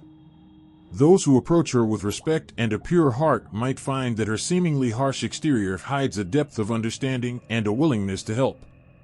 However, her aid is rarely given freely. It is earned through trials and tribulations. The legend of Baba Yaga also reflects the role of the witch as a symbol of transformation and change. Her presence in the folklore signifies the need to confront the darker aspects of life and the self. The forest where she resides is often seen as a place of both danger and possibility, a space where the mundane world ends and the realm of magic begins. To navigate this forest and encounter Baba Yaga is to undergo a profound transformation, facing fears and emerging with newfound strength and insight. Baba Yaga's influence extends beyond the realm of folklore into the cultural psyche of the Slavic people. She embodies the ancient beliefs and fears that have shaped the cultural landscape for centuries. Her character serves as a reminder of the powerful forces of nature and the mysteries that lie beyond human understanding. She is a figure who challenges, teaches, and transforms, reflecting the deep connection between the human experience and the natural world. Her stories are not merely tales of terror, they are rich with meaning and reflection. Baba Yaga's presence in folklore serves as a powerful symbol of the need to confront our fears, to face the unknown with courage, and to understand the dual nature of existence. Her complex character challenges the simplistic notions of good and evil, embodying a deeper understanding of the world's mysteries. In every tale of Baba Yaga, there is a thread of truth that resonates with the human experience. She stands as a testament to the enduring power of folklore to convey complex truths about the nature of life and the universe. Her stories continue to captivate and provoke thought, making her one of the most enduring and intriguing figures in Slavic folklore. When the chill of winter takes hold and the winds howl through the rugged highlands, the figure of the Hecate emerges from the mists of Celtic mythology. Her name carries with it the weight of ages and the power of the untamed natural world. In the ancient tales, the Hecate is more than just a figure of winter. She is the embodiment of the crone and the witch, a force both awe-inspiring and fearsome. The Hecate is often depicted as an old woman with a presence that commands respect and a sense of foreboding. Her appearance, with her weathered face and wild, untamed hair, reflects her deep connection to the land and the harsh realities of winter. She is a deity of the wild and the ancient, embodying the raw, untamed power of nature that lies beyond human control. In the lore of the Celts, the Hecate is deeply intertwined with the changing of the seasons. Her influence is most felt during the winter months, when the world is blanketed in snow and the nights stretch long and dark. It is said that she has the power to control the weather, shaping the frost and snow that transform the landscape into a winter wonderland. The icy breath of winter is seen as her breath, cold and biting, a reminder of her formidable presence. But the Kaleech is not merely a symbol of winter's harshness, she is also a figure of profound wisdom and ancient knowledge. Her role as the crone is not just about age and time, but about the deep, hidden truths of the world. She is a keeper of secrets and a guide to those who seek understanding beyond the surface. Her magic is rooted in the earth itself, and her power is derived from the natural forces that govern the cycles of life and death. The Kaleech's connection to witchcraft is deeply embedded in her role as a figure of transformation and renewal. In many stories, she is portrayed as a witch with the ability to shapeshift and control the natural elements. Her magic is both creative and destructive, reflecting the dual nature of winter as a time of both death and rebirth. The harshness of winter, with its cold and darkness, is seen as a necessary part of the cycle of life, preparing the land for the renewal of spring. Her role in Celtic mythology is also tied to the land itself. The Kaleech is often associated with mountains, rocks, and other natural landmarks. It is said that she created these features with her own hand, shaping the landscape to reflect her power and presence. Her influence extends beyond the physical world, touching the spiritual realm as well. In her role as a witch, she is a bridge between the human and the divine, guiding and challenging those who seek her wisdom. The tales of the Kaleech are filled with a sense of both reverence and caution. She is a figure who demands respect and acknowledges the power of nature and the forces beyond human understanding. Her presence is a reminder of the ancient, primal aspects of the world, the parts that are often hidden or ignored in the modern age. She embodies the untamed and mysterious aspects of life, the parts that cannot be easily explained or controlled. One of the most poignant aspects of the Kaleech's mythology is her role as a guardian of the natural cycles. She is a reminder of the inevitability of change and the necessity of both death and rebirth. Her presence in the winter months symbolizes the need for rest and reflection, a time to prepare for the new growth that will come with the changing of the seasons. Her role as the crone is a reflection of the wisdom that comes with age and experience, the deep understanding of the cycles of life that can only be gained through time and experience. In the Celtic tradition, the Kaleech's influence extends into various aspects of life and nature. She is associated with fertility and the land, and her presence is believed to bring both challenge and blessing. Her magic is a reminder of the interconnectedness of all things, the way that the natural world and the spiritual realm are intertwined and interdependent. As winter's grip tightens and the world falls under the shadow of the Kaleech's influence, her stories continue to captivate and inspire. She is a powerful symbol of the ancient wisdom and the primal forces of nature that shape our world. Her presence in Celtic mythology serves as a reminder of the deep connection between humanity and the natural world, the ways in which the earth and the seasons are intertwined with the cycles of life and death. In the cold, dark months of winter, when the world seems to hold its breath and the nights stretch long, the legend of the Kaleech stands as a testament to the enduring power of myth and the deep connection between the human spirit and the forces of nature. She is a figure of both fear and reverence, embodying the ancient truths and the timeless mysteries that continue to shape our understanding of the world. In the shadowy recesses of Irish mythology, where the echoes of ancient battles and whispered prophecies linger, the Morrigan reigns supreme. Her presence is both feared and revered, a dark and powerful figure whose influence touches the realms of magic, war, and fate. To hear her name is to conjure images of an enigmatic goddess whose very being embodies the forces of transformation and destiny. The Morrigan is a goddess of complex and formidable nature, often associated with the mystical and the macabre. She is known for her shape-shifting abilities, appearing in various forms including a raven, a wolf, and a beautiful woman. Each of these forms reflects a different aspect of her power, whether it's the bird's sharp vision and connection to the spiritual realm, or the wolf's fierce, untamed nature. These transformations are more than mere tricks, they symbolize her mastery over the forces of life and death, the seen and the unseen. Her association with war is perhaps the most striking. The Morrigan is often seen as a harbinger of battle, her presence on the battlefield a sign of impending conflict. She is said to influence the outcome of fights, steering the fates of warriors and nations alike. In the heat of combat, her cries can be heard echoing through the chaos, a haunting reminder of her control over life and death. Soldiers would sometimes invoke her name in hopes of gaining her favor or protection, understanding that their fate might be swayed by her will. But the Morrigan's role extends beyond the battlefield. She is also a goddess of prophecy and magic, a seer who holds the secrets of the future. Her prophecies are not always straightforward, they are shrouded in mystery and often delivered in riddles. This enigmatic quality adds to her aura of power, as those who seek her insights must grapple with the deeper meanings of her words. Her prophecies can shape the course of events, influencing the destiny of individuals and entire civilizations. The Morrigan's magic is deeply intertwined with the natural world and the elements. She commands the forces of earth, water, and sky, using them to her advantage in both war and prophecy. Her magic is a reflection of the raw, untamed energy of nature, embodying the power that can create or destroy. This connection to the natural world makes her a potent and unpredictable force, one whose intentions and actions are as mysterious as the winds that sweep across the Irish landscape.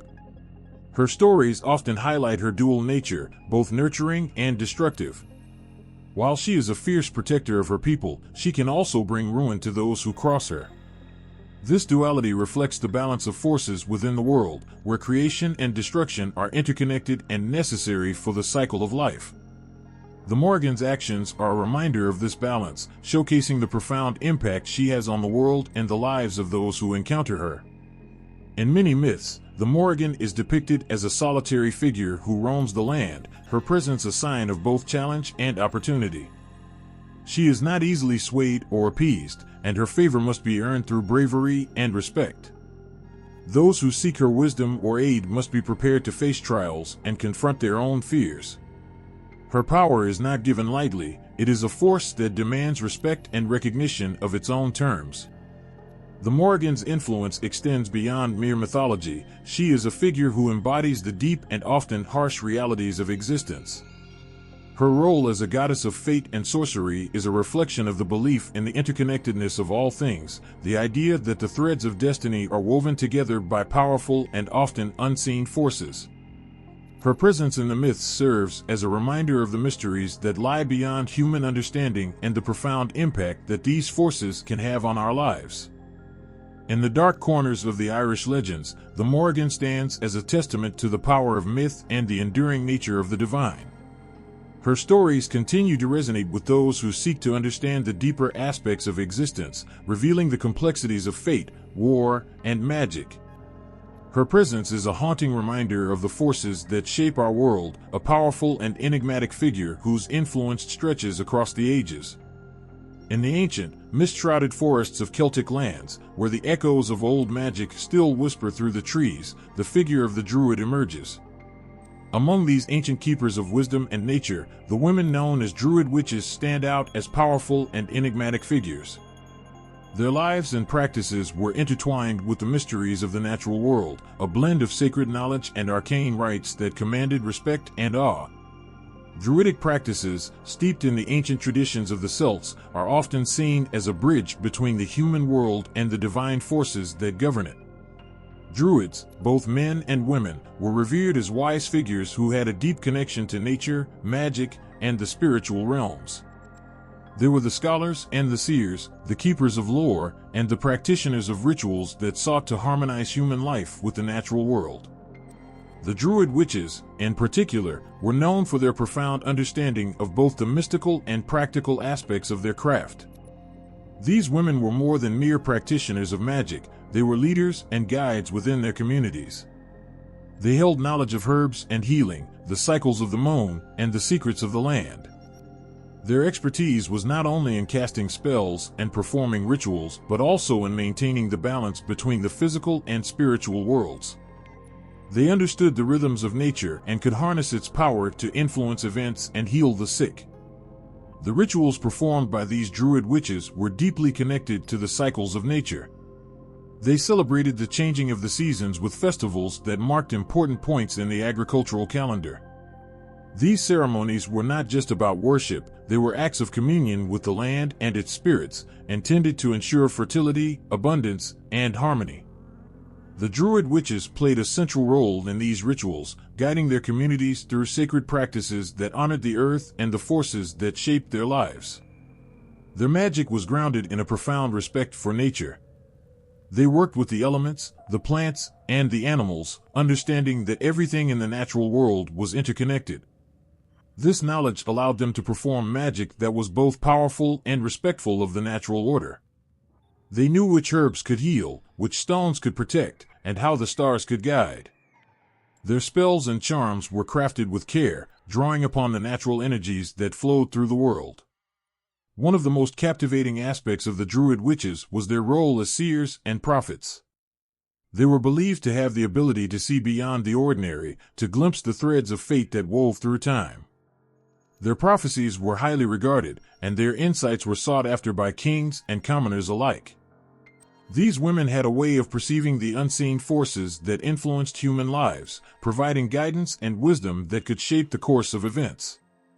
The relationship between the Druid witches and their communities was complex.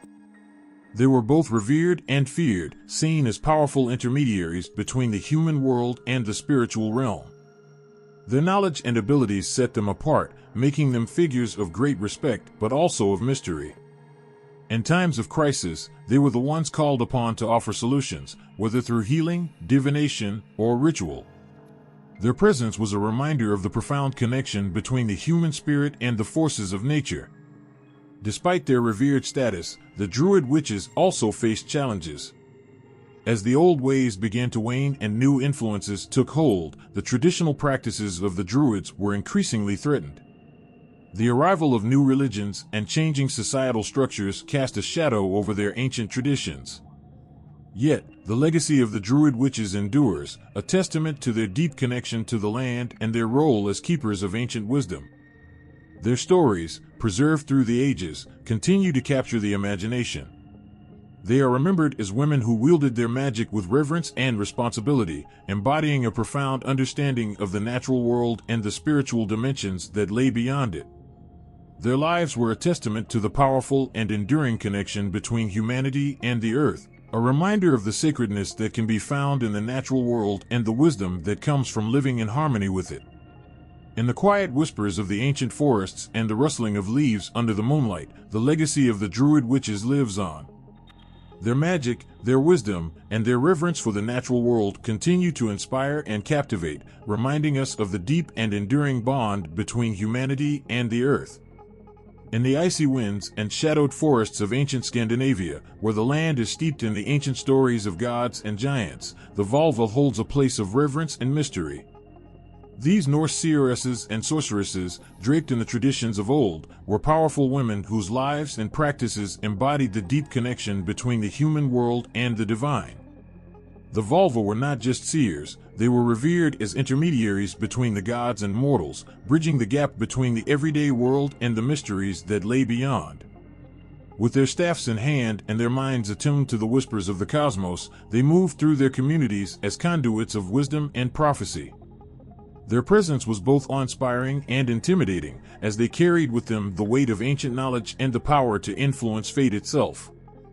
Their magic was rooted in ancient traditions, practiced in rituals that echoed the primal forces of nature and the divine. They employed a form of sorcery known as siege, a magical practice that involved chanting, divination, and trance-like states. This magic was believed to be a means of contacting the spirits and gods, gaining insights into the future, and manipulating the threads of fate.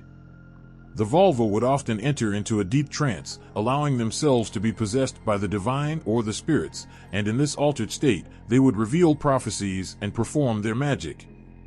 The vulva were known for their ability to foretell the future and provide guidance to those who sought it.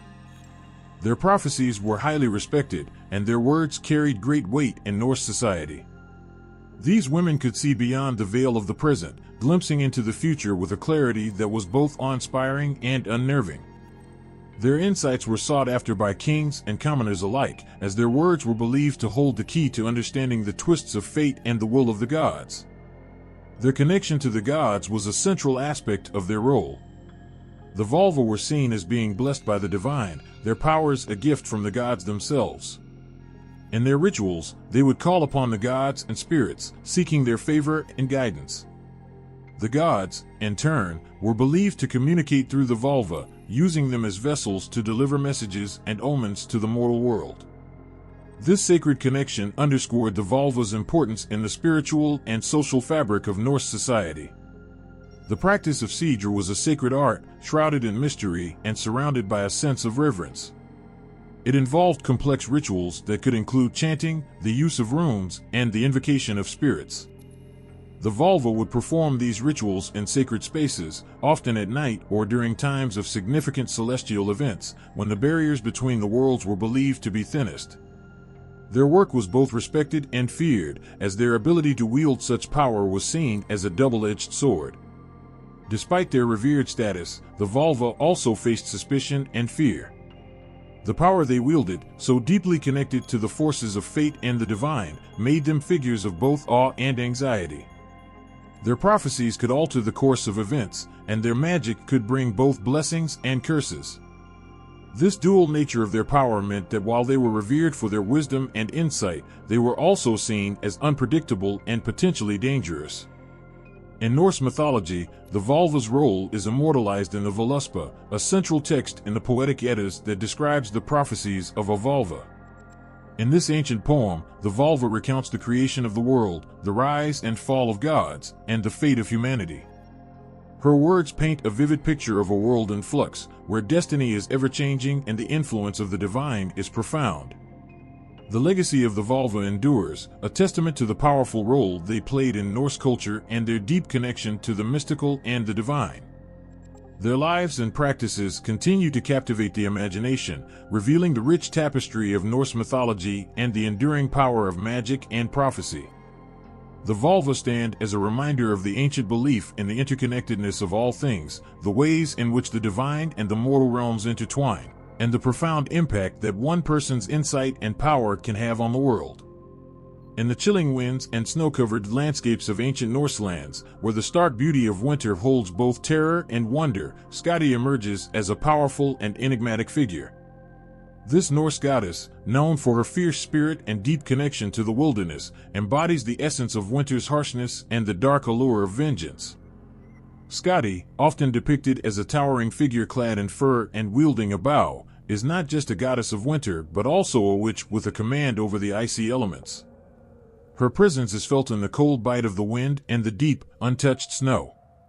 She roams the wild, untamed landscapes of the north, a figure of strength and independence who stands apart from the warmth of the gods who dwell in Asgard. Her story begins in a world filled with conflict and betrayal. Skadi's father, Thjazi, was a giant known for his power and wisdom. When he was killed by the gods, Skadi's life took a dramatic turn. Fueled by grief and anger, she set out to avenge his death. Skadi's journey into the world of the gods is not just about revenge, it is a quest that intertwines her fate with the divine and the magical.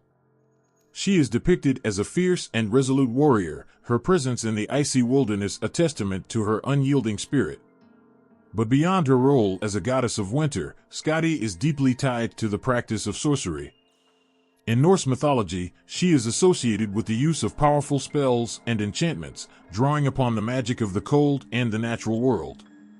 Her abilities are not merely for show, they are a reflection of her deep understanding of the forces that govern life and death in her harsh domain. Skadi's connection to the wilderness is profound. She is a goddess who thrives in the cold, her power growing stronger as the snow falls and the winds howl. This affinity with the wild places of the world makes her a guardian of nature's untamed aspects, a protector of the primal forces that live beyond human control. Her magic is closely linked to the natural world, and she commands respect from those who live in the harsh conditions she rules over. In her role as a witch, Skadi's powers extend to both the physical and the spiritual. She can summon the harshest of storms and bend the cold to her will, using her magic to influence the natural world around her. Her spells are believed to hold the power to control the weather, ensuring that the world remains in balance as per her will. This control over the elements is a testament to her strength and the depth of her connection to the forces of nature. Yet, Scottie's story is also one of personal sacrifice and transformation. When she eventually settled among the gods, her life took on new dimensions. Despite her initial role as an avenger, she found herself navigating the complexities of divine politics and relationships. Her marriage to the god Njord, who represents the sea and the warmer aspects of nature, reflects a merging of opposites, her cold and his warmth, a union that highlights the contrasts and balances inherent in Norse mythology. Scottie's role as a goddess and witch is not just about her abilities, but also about her presence as a symbol of the raw, untamed forces of nature. She stands as a reminder of the power of the natural world and the respected demands. Her story is one of fierce independence and unyielding strength, qualities that resonate deeply with the ancient peoples who revered her. Her influence extends beyond mere stories. In the whispers of the wind and the silent snowfall, Scottie's presence is felt, a reminder of the eternal dance between the gods and the forces of nature. She is a figure of profound complexity, embodying both the beauty and the terror of winter, and her legacy continues to captivate the imagination. Her life, filled with magic, vengeance, and the stark beauty of the wild, reflects a deep and enduring connection to the ancient forces that shaped the world. In the shadowy corners of Scandinavian folklore, where the dense forests and rugged mountains whisper ancient secrets, trolls and witches weave a tangled, haunting tapestry. These mythical beings, each feared and revered in their own right, often overlap in ways that blur the lines between fear and fascination. Trolls, with their grotesque features and menacing presence, are often depicted as towering, monstrous beings who lurk in the wilderness. They inhabit the dark recesses of the forest and the deep caves, emerging only to wreak havoc on unsuspecting humans. These trolls are more than mere monsters, they are complex entities, embodying the fears and challenges of the natural world. Their hideous forms and malevolent actions serve as cautionary tales, warning people to respect the wild places and the dangers they hold. Witches in Scandinavian folklore, on the other hand, are often portrayed as cunning and malevolent practitioners of magic. Their powers are seen as both a gift and a curse, allowing them to manipulate the natural world in ways that can be both wondrous and terrifying. These witches are deeply connected to the supernatural realm, using their magic to cast spells, brew potions, and wield enchantments. They are both feared and sought after, their knowledge of magic making them figures of great power and danger. The overlap between trolls and witches is particularly intriguing. In some tales, trolls are depicted as practicing magic, blurring the line between them and witches. They are said to possess magical abilities that allow them to enchant, curse, or transform people and objects. This shared capacity for magic suggests a deeper connection between the two, as if the troll's monstrous nature is intertwined with the arcane arts of witchcraft. The connection between trolls and witches also manifests in their roles as antagonists in folklore. Both are often portrayed as challenges to human protagonists, representing the forces of darkness and chaos that must be overcome. They are the embodiments of fear and the unknown, pushing the heroes of these tales to confront their deepest anxieties. The battle between the human and these malevolent beings is more than a physical struggle, it is a clash between the familiar and the monstrous, the known and the unknown. In some stories, the lines between troll and witch blur even further. A witch may be portrayed as living among the trolls, sharing their hideouts in the wilderness and using their magic in tandem with their monstrous allies. Conversely, trolls may be shown as possessing knowledge of dark magic, using their sorcery to terrorize humans or protect their secrets. This overlap highlights a shared realm of darkness and magic, where the distinctions between different types of malevolent beings become less clear. The intersection of trolls and witches also speaks to a deeper cultural anxiety about the unknown. In ancient Scandinavian societies, the wilderness was a place of both beauty and danger, filled with creatures and forces that were beyond human control. Trolls and witches represent the fears that lurked in these wild places, embodying the anxieties about what lay beyond the safety of the known world. Their overlapping characteristics serve as a reminder of the thin line between the magical and the monstrous, the natural and the supernatural. The tales of trolls and witches are filled with vivid imagery and emotional depth. They evoke a sense of wonder and dread, capturing the imagination with their dark magic and terrifying powers. These stories are more than mere folklore, they are reflections of the human psyche and the ways in which ancient cultures grappled with the forces of nature and the unknown. The eerie connection between trolls and witches in Scandinavian folklore serves as a powerful reminder of the complexity of these ancient myths. They represent the primal fears and the fascination with the mystical that have shaped human storytelling for centuries. Their overlapping traits and shared roles in folklore reveal a world where the lines between magic and monstrosity are blurred, creating a tapestry of stories that continue to captivate and terrify. In the frostbitten expanse of Norse mythology, where gods and giants tread paths of both light and shadow, Seidr magic holds a special place. This ancient form of sorcery, imbued with deep mystery and power, weaves through the tales of Norse gods, especially the goddess Freya and the Allfather Odin. Their mastery of Seidr not only shapes their destinies, but also the fate of the realms they rule. Seidr magic, with its roots buried deep in the fabric of Norse tradition, is a form of sorcery that deals with the unseen, the ethereal threads of fate and destiny. It is not just about casting spells or enchanting objects, it is about reaching into the fabric of reality itself and altering its very threads. This magic is complex and profound, capable of influencing events, bending the will of others, and even glimpsing into the future. It is a power that goes beyond mere ritual, touching the very essence of the universe. Freya, the goddess of love, fertility, and war, stands at the forefront of this mystical tradition. Known for her beauty and fierce demeanor, she is also a skilled practitioner of Seidr.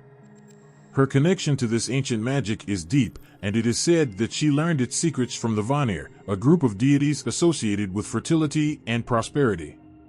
Freya's ability to wield Seidr reflects her complex nature. She is both nurturing and formidable, capable of tender love and fierce wrath.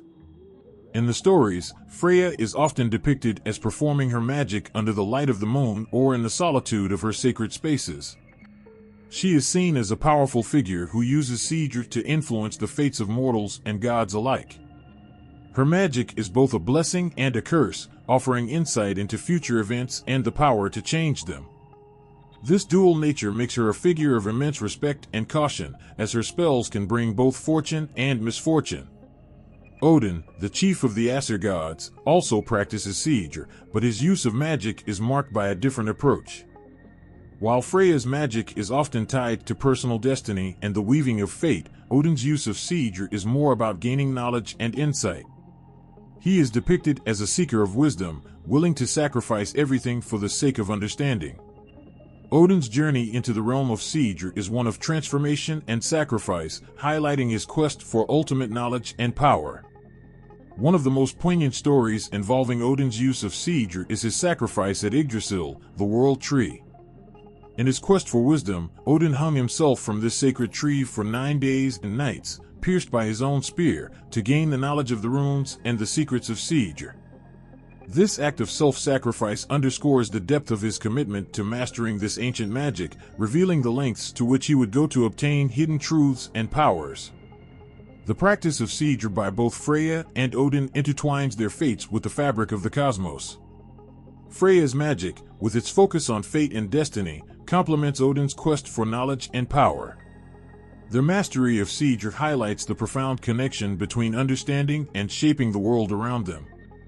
It is through their use of this ancient magic that they influence not only their own destinies but also the destinies of others, weaving a complex tapestry of fate that spans across realms and ages. The allure of Seidr magic is not just in its power but in its mystery. It represents a link between the known and the unknown, the physical and the spiritual. Freya's and Odin's use of Seidr reflects a deep understanding of this connection, demonstrating their roles as both creators and manipulators of fate. Their stories capture the essence of what it means to wield such profound power, offering a glimpse into a world where the boundaries between magic and reality are fluid and ever-changing. As the dark winter nights stretched across the Norselands, the tales of Freya and Odin, bound by the threads of siege, continue to resonate.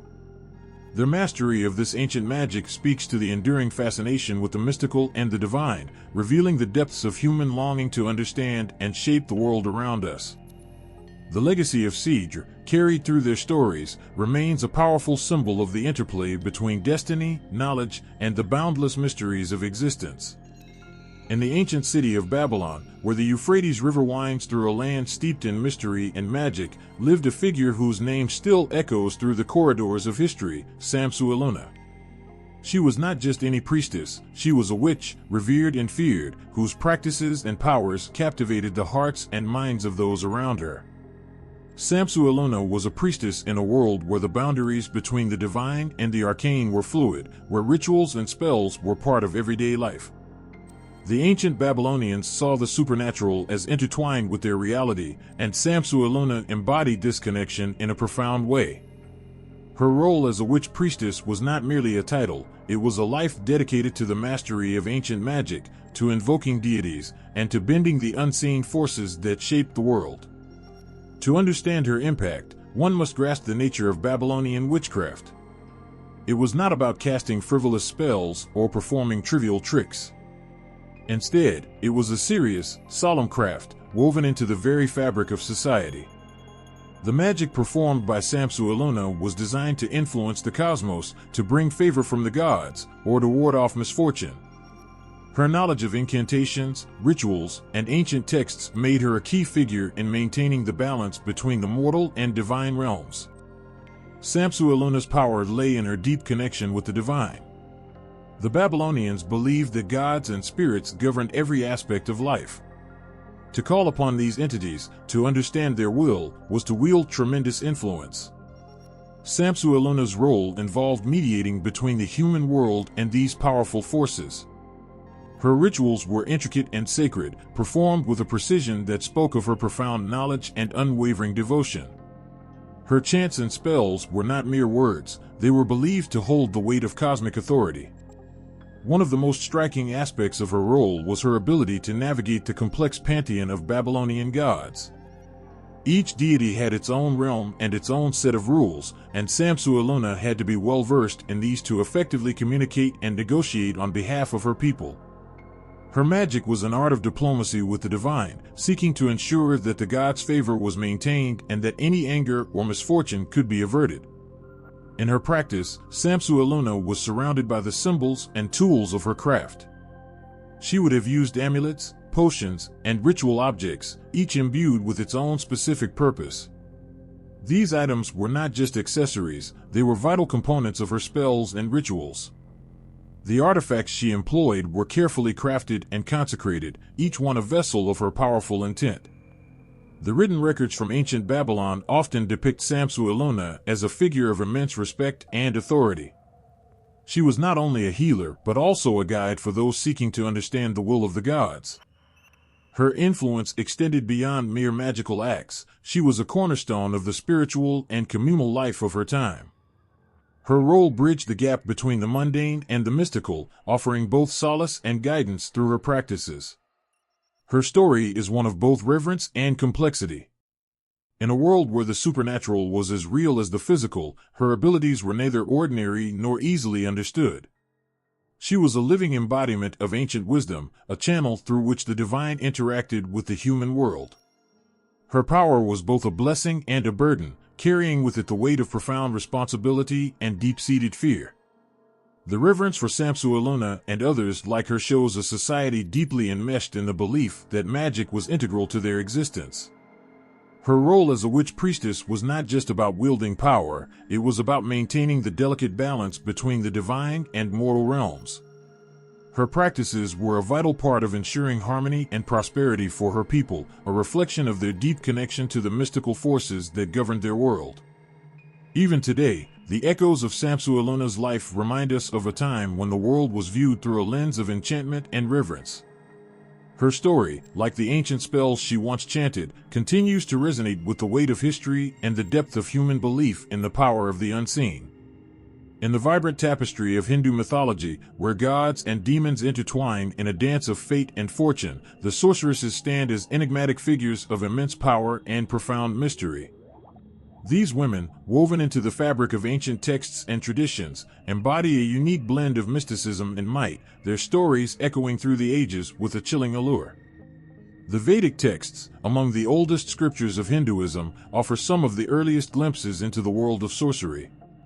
Within these sacred writings, there are references to powerful female figures whose abilities transcend the ordinary.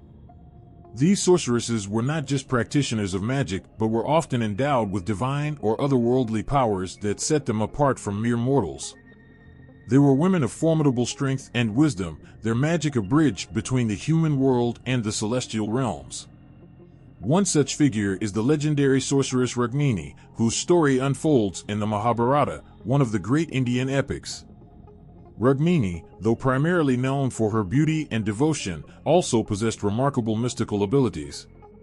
Her story is a poignant blend of love, power, and destiny, reflecting the complex nature of female sorcery in Hindu tradition.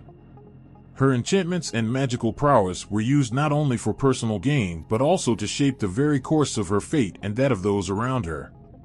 The Devi Bhagavata Purana, another key text, introduces us to a host of divine female figures, each with her own magical talents. Among them is the goddess Durga, whose very essence is intertwined with the art of sorcery. Durga's fierce power and her ability to vanquish demons reflect a profound connection to the mystical arts. Her presence is a reminder of the formidable strength and spiritual depth that female sorceresses bring to the mythology. In the later Hindu traditions, the concept of sorcery evolves, reflecting a more nuanced understanding of these powerful women. The Tantric texts, which emerged during the medieval period, provide rich and detailed descriptions of sorceresses who practice ritual magic. These texts explore the deeper aspects of mystical power, revealing how sorceresses harness the energies of the universe to achieve their goals. Their practices are often shrouded in secrecy, their rituals designed to invoke divine forces and transform reality.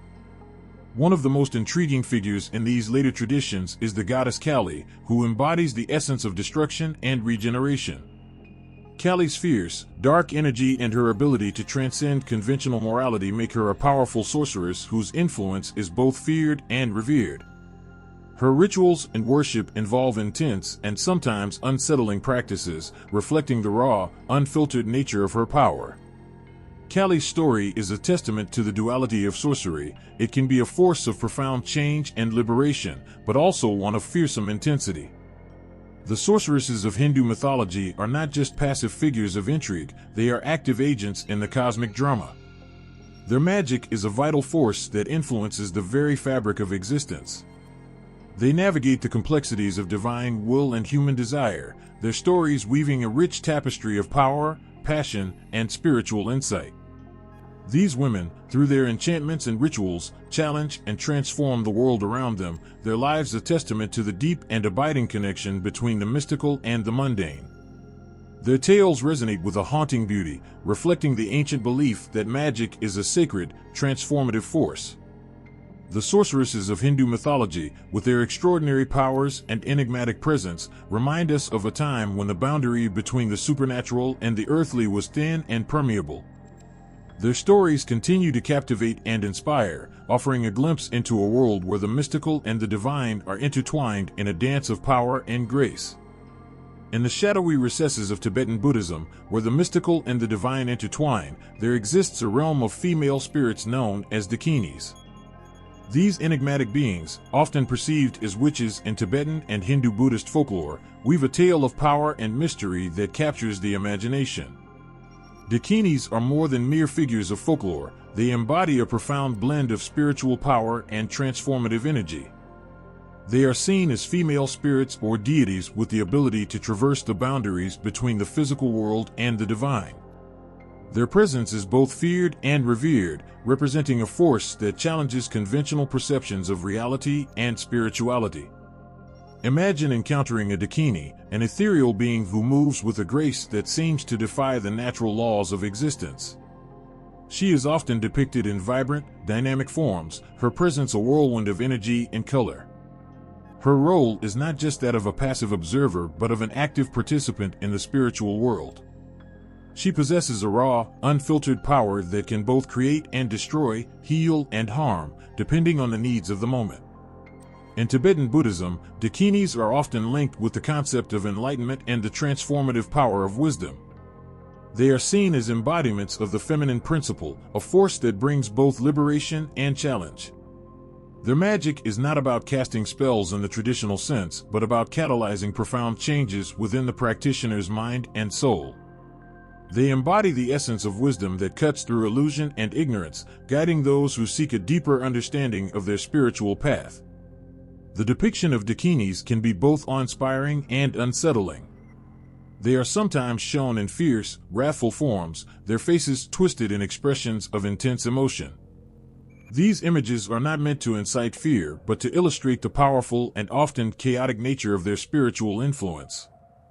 A dakini's wrath is a manifestation of the intensity required to cut through the veils of illusion and bring about genuine transformation.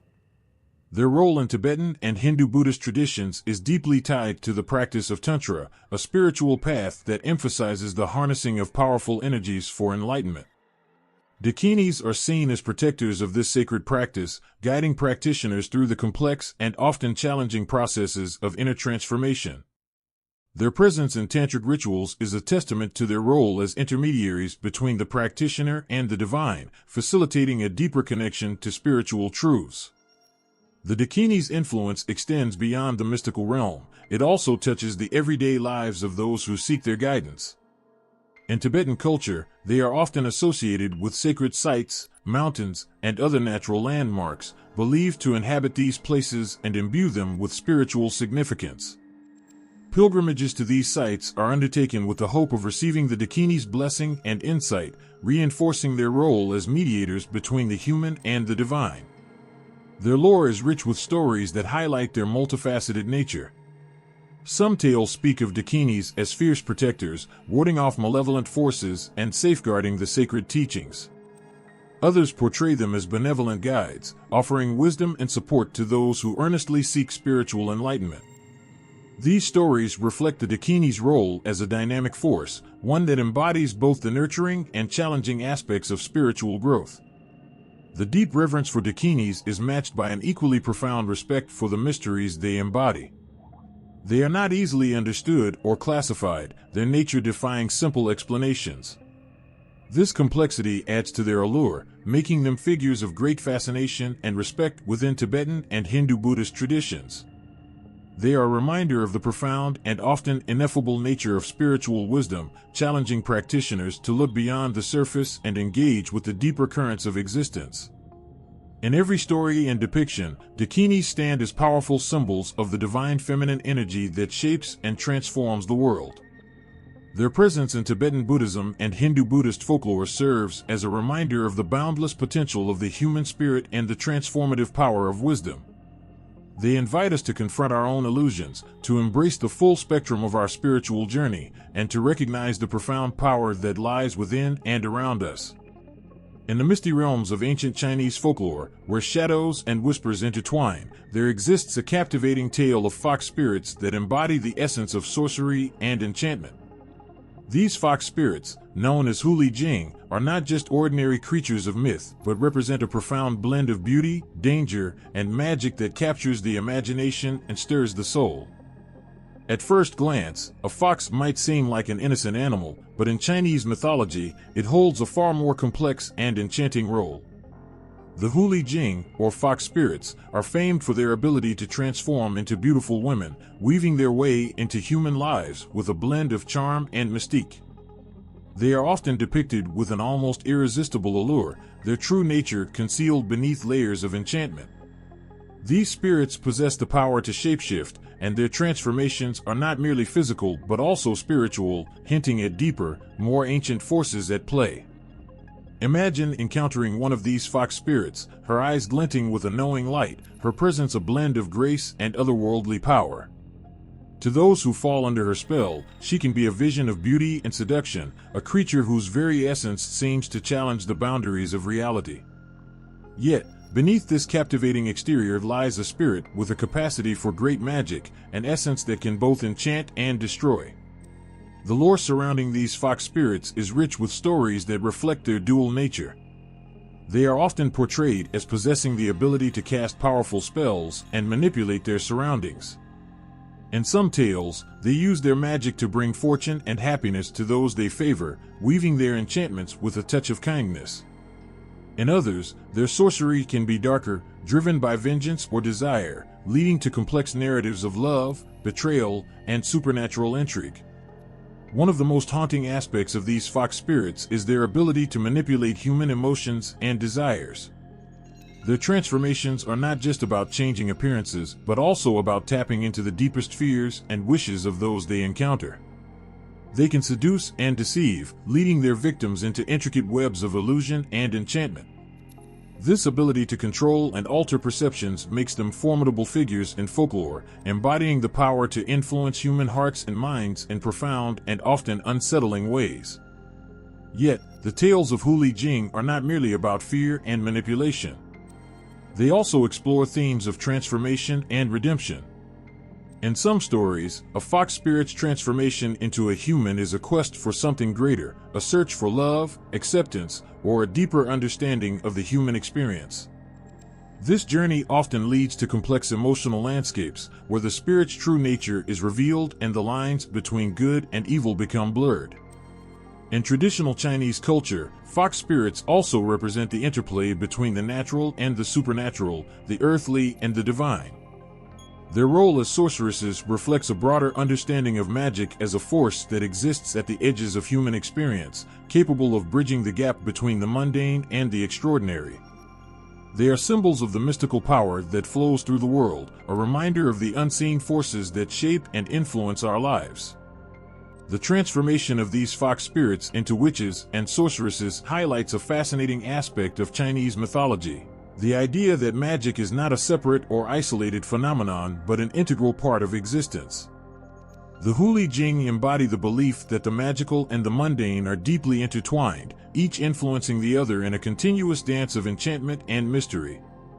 Their stories serve as a testament to the power of myth and folklore in shaping cultural understanding. Through the figure of the fox spirit, ancient Chinese traditions explore the complexities of human nature, the allure of the unknown, and the profound impact of magic on the world. These spirits are not merely figures of fear or fascination, but are deeply embedded in the cultural imagination, representing the many facets of the mystical and the magical. In every whisper of their name, in every tale of their enchantments, the Huli Jing remind us of the profound and often unsettling beauty of the unknown. They challenge us to confront our own desires and fears, to embrace the magic that exists at the edges of our understanding, and to recognize the profound power that lies in the heart of every legend and myth. In the darkened corners of ancient Japan, where the whispers of the wind mingle with the rustling leaves, there are stories of mysterious figures whose very existence seems to blur the lines between reality and the supernatural. These figures, Onmyoji and Yamanba, are the sorcerers and mountain witches of Japanese folklore, each embodying a unique blend of magic, mystery, and emotion that stirs the soul. Onmyoji are more than mere sorcerers, they are skilled practitioners of an ancient art that intertwines with the fabric of Japanese spirituality and tradition. These men and women, often seen as scholars and mystics, wield their power with a delicate balance of precision and intuition. Their magic is grounded in the principles of yin and yang, the cosmic forces that govern the universe, and their knowledge encompasses astrology, divination, and the arcane art of ritualistic spellcraft. Imagine a night under a crescent moon, where an Onmyoji performs an intricate ritual, drawing symbols in the earth and chanting ancient incantations. The air is thick with the scent of incense, and the very ground seems to vibrate with the energy of the ritual. To those who witness it, the experience is both awe-inspiring and unsettling, as if the veil between the human world and the supernatural has momentarily lifted. The Onmyoji's power is not merely in their spells, but in their ability to navigate and influence the hidden currents of fate and fortune. On the other side of this magical spectrum are the Yamanba, or mountain witches, whose presence in folklore carries a different kind of mystique.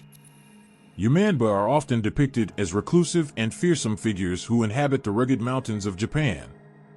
They live on the fringes of human civilization, their lives woven into the wild, untamed landscapes where they practice their own form of witchcraft. These mountain witches are known for their profound connection to nature, their spells often involving the elements of the forest and the mystical creatures that dwell within it. Envision the haunting solitude of a mountain cabin, where a Yamanba, cloaked in layers of withered robes, stirs a pot of bubbling herbs over a crackling fire.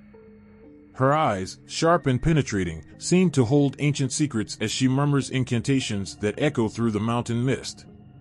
To those who stray too close to her domain, the Yamanba can be a figure of terror or a guardian of deep, hidden wisdom. Her magic is entwined with the primal forces of the earth, her spells reflecting the raw power and untamed beauty of the natural world. The interactions between Onmyoji and Yamanba reflect a fascinating interplay between different aspects of Japanese folklore. Onmyoji are often associated with the more structured and intellectual side of magic, their practice deeply rooted in scholarly traditions and rituals that seek to harmonize with the cosmic order. In contrast, Yamanba represent the wild, chaotic side of magic, their presence a reminder of the untamed forces that exist beyond the reach of human control. These figures, with their distinct roles and attributes, illustrate the rich tapestry of Japanese magical traditions. Onmyoji are seen as wielders of refined and disciplined power, their influence extending into the realms of governance and protection. Yamanba, however, embody the raw, untamed aspects of witchcraft, their magic more elemental and connected to the primal forces of the natural world. The stories of Onmyoji and Yamanba are not just tales of magic but reflections of deeper themes that resonate through Japanese culture.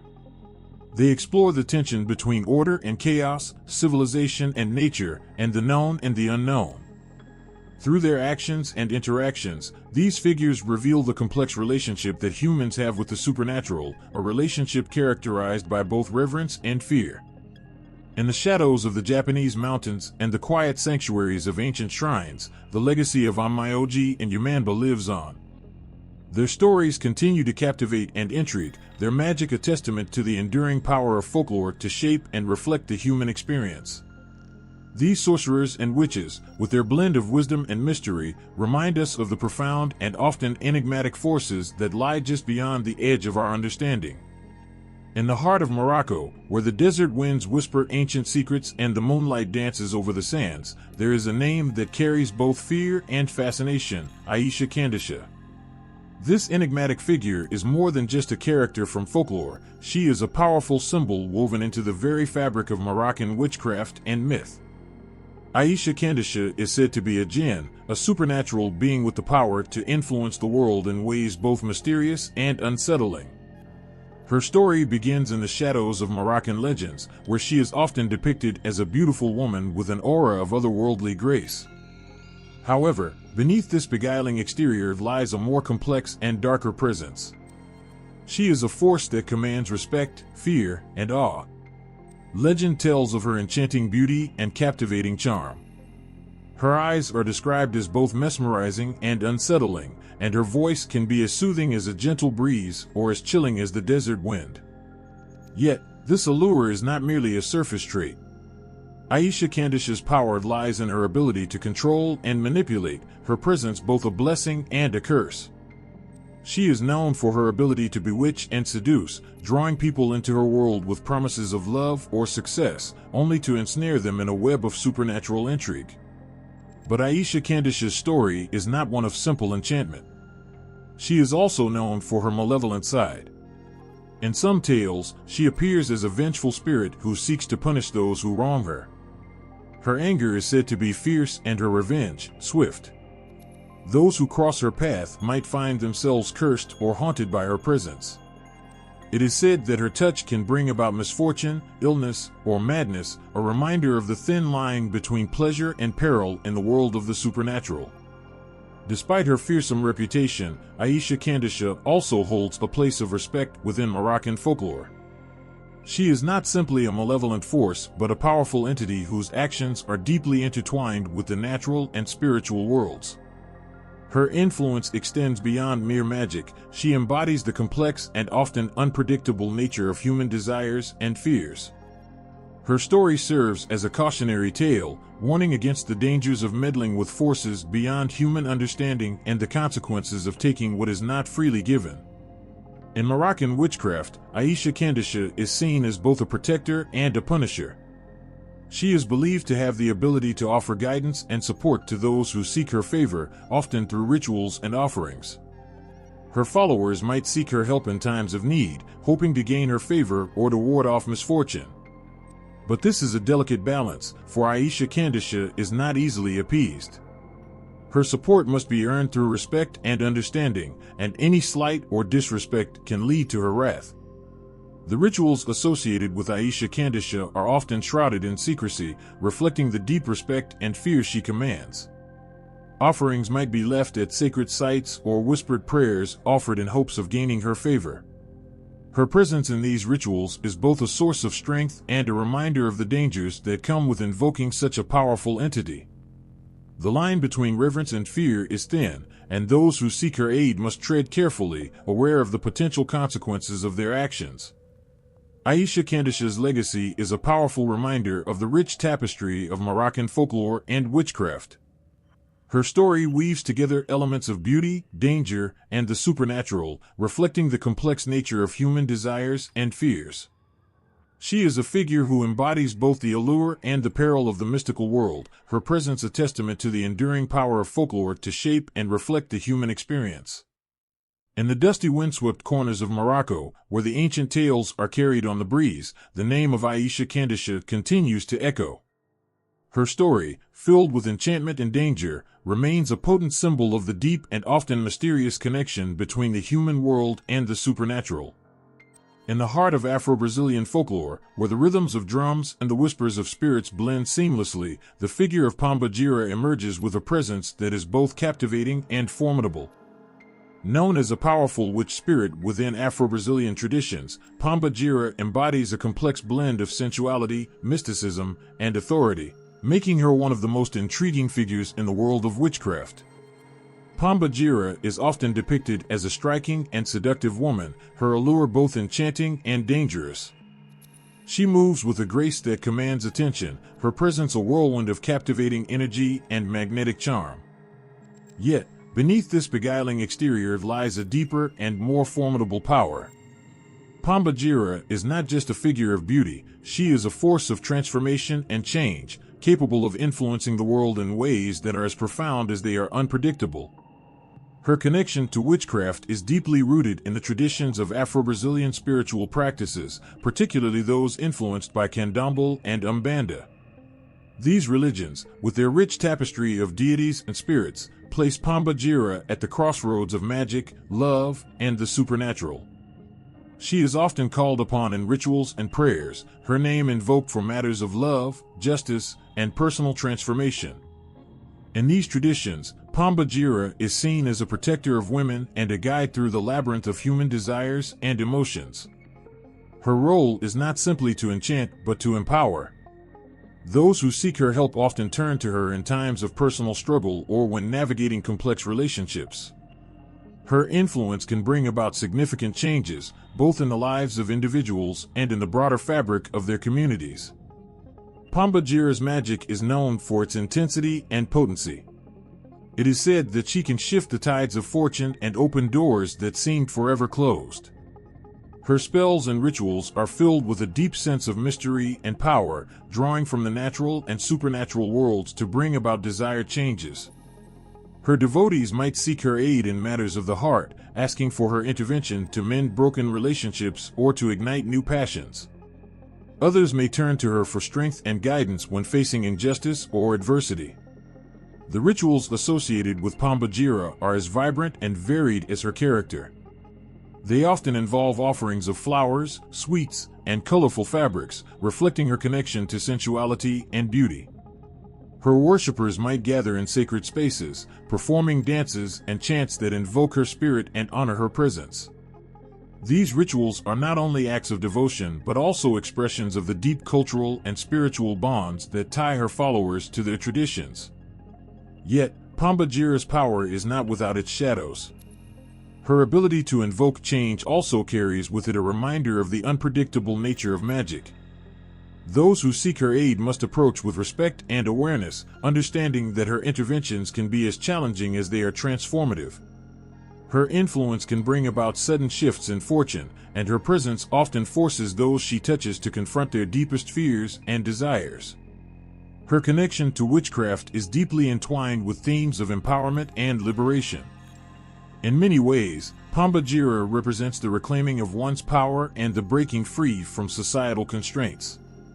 She embodies the strength and resilience needed to navigate the complexities of life, using her magic to offer not just solace but also the courage to face and overcome obstacles. The stories and legends of Pambajira continue to resonate with those who seek her wisdom and aid.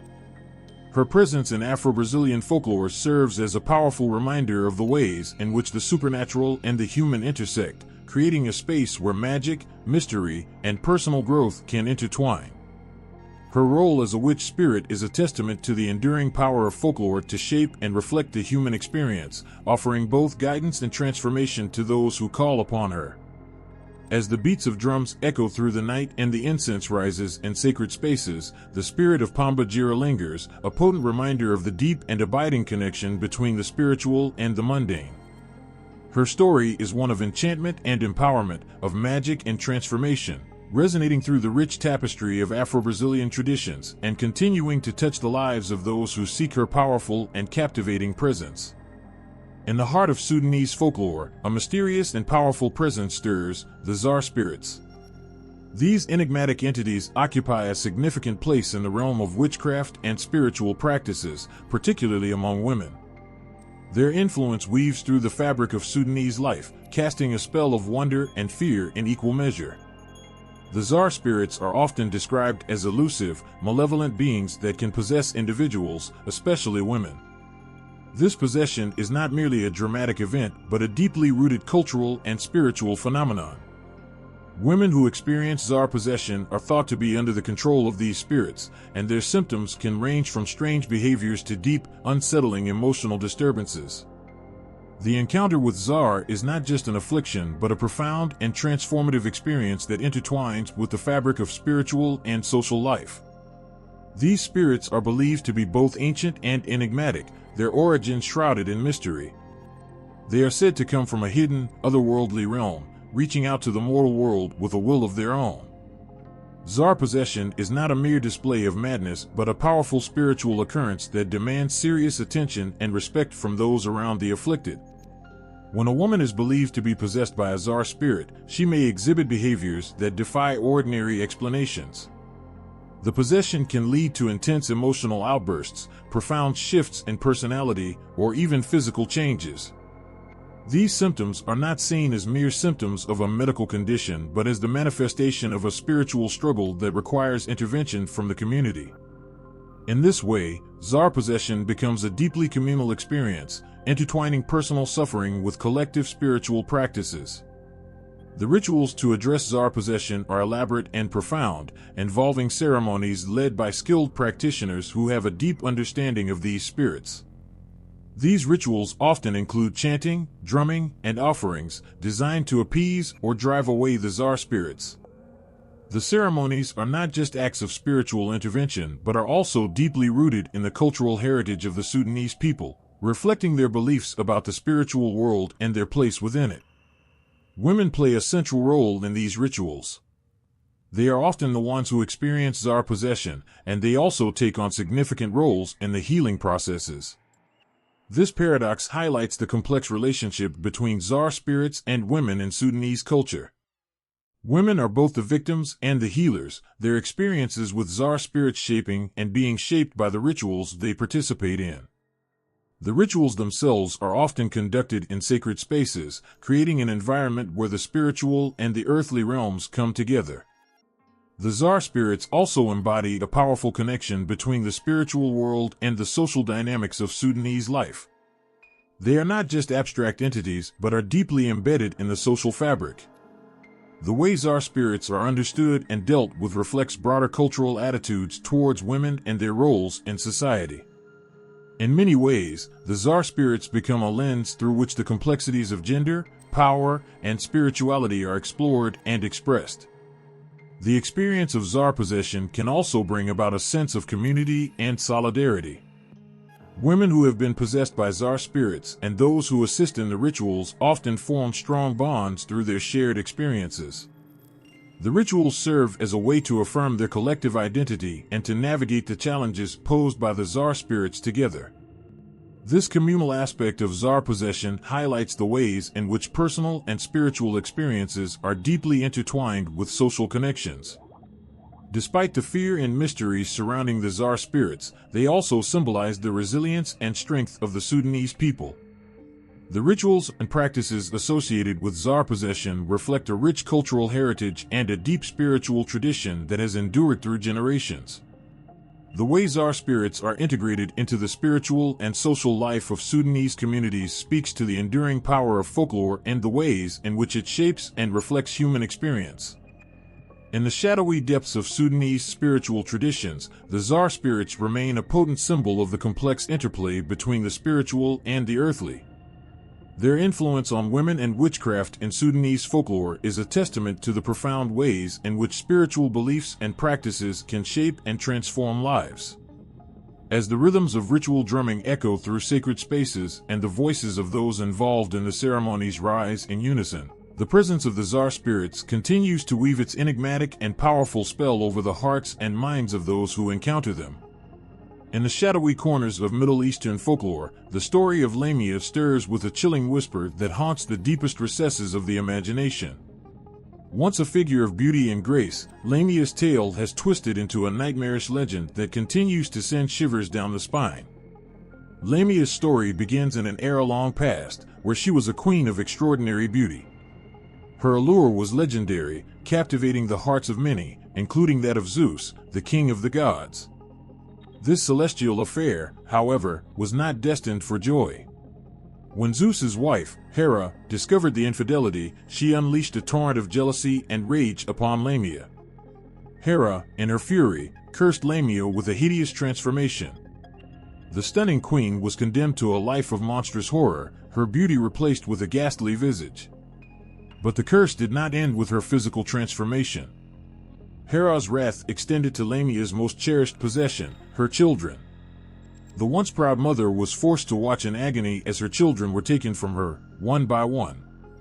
Stricken by grief and driven to madness, Lamia's sorrow turned to rage.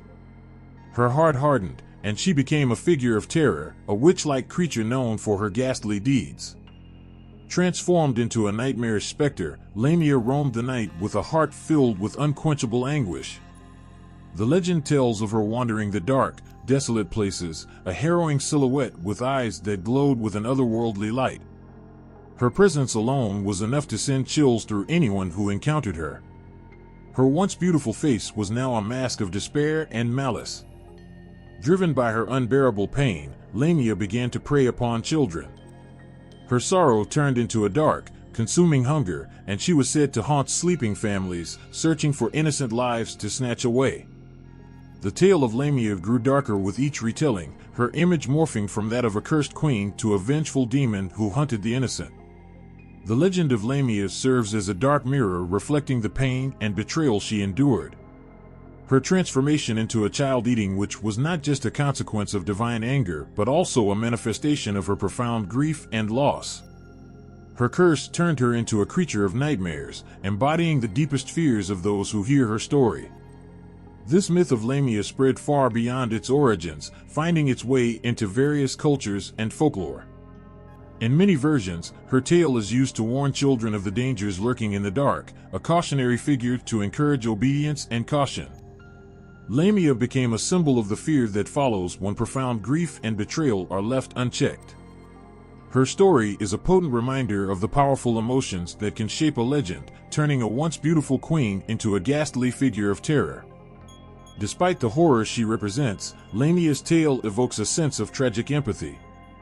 Her transformation was not one of her own making, but was inflicted by the cruelty of others. The monstrous figure she became is a reflection of the immense suffering she endured, a poignant reminder of how deep sorrow can twist into something monstrous. In the folklore that spans across time and cultures, Lamia stands as a chilling testament to the ways in which personal pain and betrayal can distort and destroy. Her story, marked by its dark and haunting elements, continues to resonate, illustrating the tragic intersection of beauty, loss, and vengeance. As the legend of Lamia endures through the ages, it serves as a powerful narrative of transformation and the dark shadows that can arise from the deepest sorrows. In the rich tapestry of Nigerian folklore, the Ajay witches stand out as figures of both dread and awe. Their presence in the tales and legends of the land casts a long, dark shadow, striking fear and reverence into the hearts of those who hear their stories. The Ajay are not simply witches, they are beings of formidable power and mystery. Their magical abilities are said to transcend the ordinary, reaching into realms that defy understanding. These witches are often portrayed with an aura of deep, unsettling magic that can alter reality itself. They are believed to have the ability to control elements, influence the course of events, and even manipulate the minds and souls of others. The Ajay are deeply woven into the fabric of local beliefs and traditions. To encounter an Ajay is to come face to face with a force that can neither be fully grasped nor easily overcome. The stories about them are steeped in fear, but they also hold a certain respect. People understand that the Ajay are not to be trifled with, for their powers are both enigmatic and potentially devastating. One of the most haunting aspects of the Ajay is their ability to appear as ordinary people. In many tales, these witches can blend seamlessly into society, hiding their true nature behind a facade of normalcy. This ability to disguise themselves makes the Ajay particularly terrifying. They could be your neighbor, your friend, or someone you pass on the street without ever knowing the dark power they possess. This constant sense of unease and mistrust pervades the folklore, making every interaction potentially dangerous. Their magical abilities are not confined to traditional witchcraft, they extend into the spiritual and metaphysical. The Ajay are believed to possess the knowledge of ancient spells and rituals that can summon spirits, alter fate, and bring about both prosperity and ruin.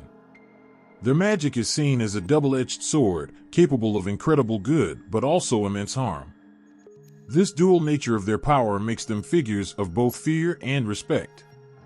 The stories of the Ajay often highlight their role as agents of balance. They are said to enforce cosmic justice, punishing those who have wronged others and righting the scales of fate. While their methods can be harsh and their judgments severe, their actions are believed to be guided by a sense of divine balance. This complex portrayal adds layers to their character, making them more than just malevolent beings. They are seen as enforcers of a deeper, often inscrutable order. The rituals and ceremonies associated with the Ajay are as mysterious as the witches themselves. It is said that these ceremonies involve sacred rites performed in hidden, secluded places, away from the prying eyes of the uninitiated. These rituals are shrouded in secrecy, and their exact nature is known only to those who practice them. The air around such rituals is thick with tension and reverence, underscoring the immense power and influence that the Ajay wield. In many stories, the Ajay are depicted as having a profound connection to the spirit world. They are believed to communicate with spirits and deities, using their magical abilities to channel divine forces. This connection further amplifies their aura of mystery and power, reinforcing their status as figures who exist on the fringes of both the physical and spiritual worlds. The fear of the Ajay is not merely about their magical abilities, but also about their ability to affect one's fate. In folklore, encountering an Ajay can be a harbinger of misfortune or disaster. Their displeasure is said to bring about illness, bad luck, or even death. As a result, the Ajay are often regarded with a mix of awe and trepidation, their name whispered in hushed tones whenever something goes wrong. Despite the fear they inspire, the Ajay are also respected for their role in maintaining the balance of the world. They are seen as necessary agents who ensure that cosmic justice is served, even if their methods are not always understood or appreciated.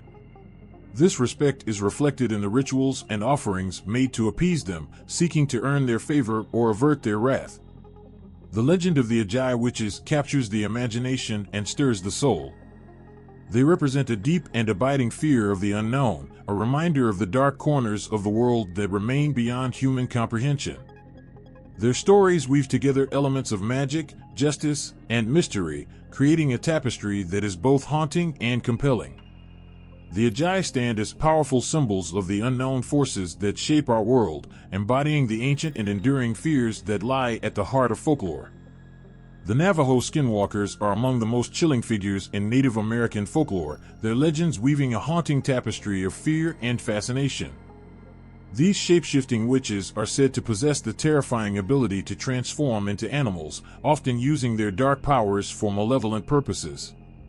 Their story sends shivers down the spine and stirs a deep sense of unease that lingers long after the tale is told. The essence of a skinwalker is rooted in fearsome magic. Unlike ordinary witches or shamans, skinwalkers are believed to have gone beyond the bounds of acceptable practices and crossed into a realm of forbidden power. They are said to have gained their abilities through heinous acts, often involving dark rituals or transgressions against sacred traditions. The very mention of a skinwalker evokes an image of someone who has chosen to forsake the community's norms, embracing a path of destruction and chaos. One of the most terrifying aspects of skinwalkers is their ability to shift into the form of various animals. This shape-shifting power allows them to become wolves, coyotes, owls, or even more fearsome creatures. The transformation is not merely physical but deeply supernatural, giving skinwalkers the ability to harness the attributes and instincts of the animals they become. This makes them unpredictable and dangerous, capable of striking from the shadows or stalking their victims with an unsettling grace. The fear surrounding skinwalkers is not just about their physical transformations. It is also about the profound sense of violation they bring. Skinwalkers are believed to be able to enter homes or private spaces unnoticed, their presence marked by a cold, unsettling feeling. It's said that they use their knowledge of people's lives and fears to inflict terror, manipulate their victims, or even cause harm. The idea that someone could invade your personal space so completely, using both magic and guile, is deeply unsettling. In Navajo culture, the skinwalker is often seen as the antithesis of the healer or medicine person. Where a traditional healer uses their knowledge for good, a skinwalker employs their powers for malevolence. The contrast between these roles highlights the fear of what happens when power is misused. The skinwalker represents the ultimate betrayal, a figure who has taken sacred knowledge and twisted it into something dark and destructive. The stories of skinwalkers are often told in whispers, passed down through generations with a sense of reverence and dread. These tales are not just cautionary, they are a way of keeping the community safe from the unknown threats that lie beyond. The skinwalker myth serves as a reminder of the dangers of straying from the path of respect and tradition, and the potential consequences of seeking power without regard for its effects. The impact of these stories is not confined to the realm of folklore. For many Navajo people, the belief in skinwalkers is a living reality that affects their daily lives. The fear of encountering a skinwalker can influence behavior and shape interactions within the community. It serves as a powerful reminder of the unseen dangers that might lurk in the shadows and the importance of maintaining harmony and respect for the traditions that keep such darkness at bay. The skinwalker legend also taps into a deeper, more universal fear, the fear of the unknown and the corruptibility of power. The idea that someone could harness supernatural abilities for harm resonates with a primal anxiety about the boundaries of human capability and morality. It challenges the notion of safe spaces and the trust we place in those around us, forcing us to confront the possibility of hidden malevolence. The stories about skinwalkers are deeply emotional and evocative, reflecting the struggles of maintaining cultural integrity in the face of corruption and betrayal. They remind us of the fragile balance between the sacred and the profane, and the dire consequences of tipping that balance. The legends are a powerful testament to the strength of tradition and the dark possibilities that lie beyond its protection. In the end, the Navajo skinwalkers stand as a profound symbol of fear and the potential for darkness within the human soul. Their story is a haunting reminder of the ways in which power can be twisted and the dangers that arise when sacred knowledge is misused. The legend of the skinwalker, with its chilling implications and deep emotional impact, continues to resonate, serving as both a cautionary tale and a powerful reflection on the nature of human fear and power. In the shadowy corridors of Aztec mythology, the figure of Tlazolteotl emerges as a dark and complex goddess whose influence over witches and sorcery is both powerful and unsettling. Known as the goddess of filth and sexuality, Tlazolteotl embodies a realm of intense contradictions, where the sacred and the profane intermingle in a dance that both captivates and horrifies. Tlazolteotl's very name conjures images of both allure and dread. Often depicted as a woman adorned with a necklace of skulls, or as an old woman with a fearsome, toothy grin, she represents the primal forces of lust and unbridled desire. Her domain stretches beyond mere physicality. She governs over the darker aspects of human nature and the hidden corners of the soul, making her a figure of immense power and deep unease. At the heart of Tlazolteotl's story is her association with witches and sorcery. Unlike deities who inspire reverence through benevolence, Tlazolteotl's power is rooted in the murky depths of magic and taboo. She is said to have the ability to influence human behavior in profound ways, often through her mastery of dark magic. Her connection to witchcraft is not merely symbolic, it reflects a belief in her capacity to effect change in both the physical and spiritual realms through occult practices. In Aztec culture, Tlazolteotl's role as the goddess of witches and sorcery embodies a duality that is both captivating and terrifying. She is revered as a powerful entity who can bring about transformation, but her power comes with a price. Her influence extends into the realm of witchcraft, where she is believed to control the forces of chaos and disorder.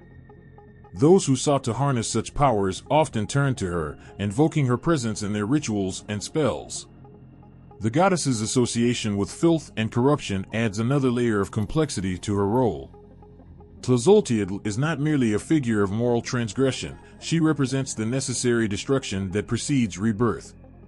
In this sense, her connection to witchcraft is a reflection of her role in the cycle of creation and destruction. She embodies the idea that from the most profound filth and corruption can come renewal and regeneration. Her domain includes not only physical dirt and decay, but also the moral and spiritual messiness that comes with human desire and sin. Tlazolteotl's power is particularly feared because it is linked to the very essence of human vulnerability. She is said to possess the ability to expose and exploit the hidden sins of individuals, making her a formidable force in both personal and communal contexts. Her influence extends into the realm of guilt and confession, as she is known to compel people to reveal their transgressions and seek absolution. This ability to lay bare the darkest secrets of the human soul adds a layer of dread to her already fearsome reputation. The rituals associated with Tlazolteotl are marked by their intensity and their embrace of the taboo. Her worship often involved practices that were considered both sacred and profane, reflecting her complex nature. Offerings to Tlazolteotl might include not only the usual sacrifices but also acts that defy conventional morality. These rites are a testament to the deep and often unsettling ways in which her followers sought to connect with her power. In the grand tapestry of Aztec mythology, Tlazolteotl stands out as a figure of profound and unsettling significance.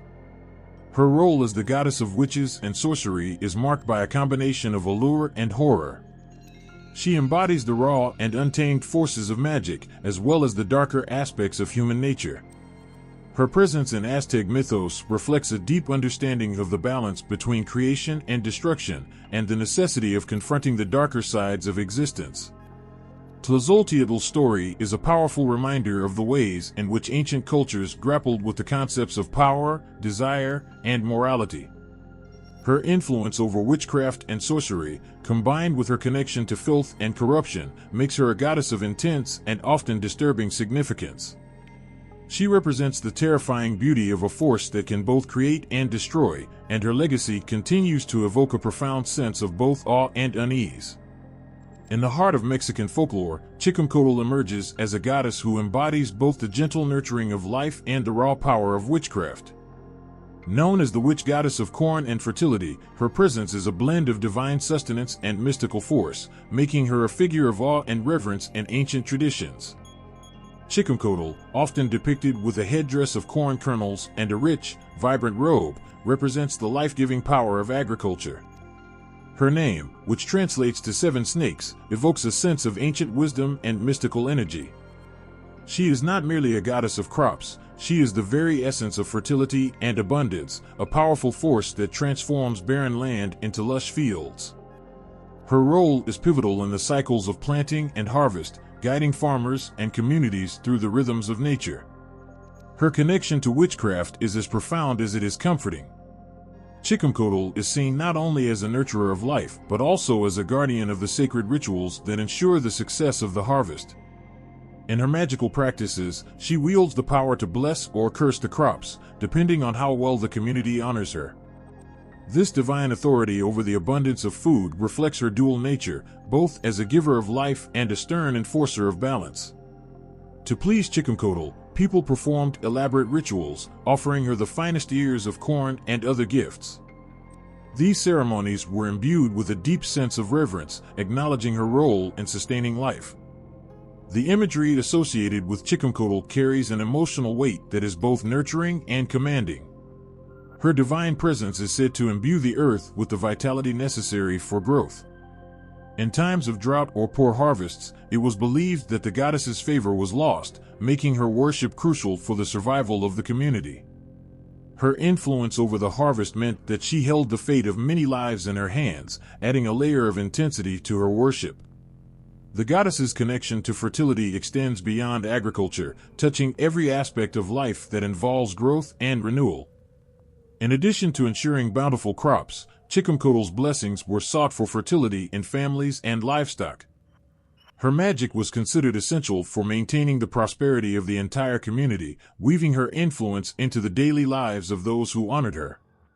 The cycles of life, from birth to growth to harvest, were all seen as under her protective and powerful watch.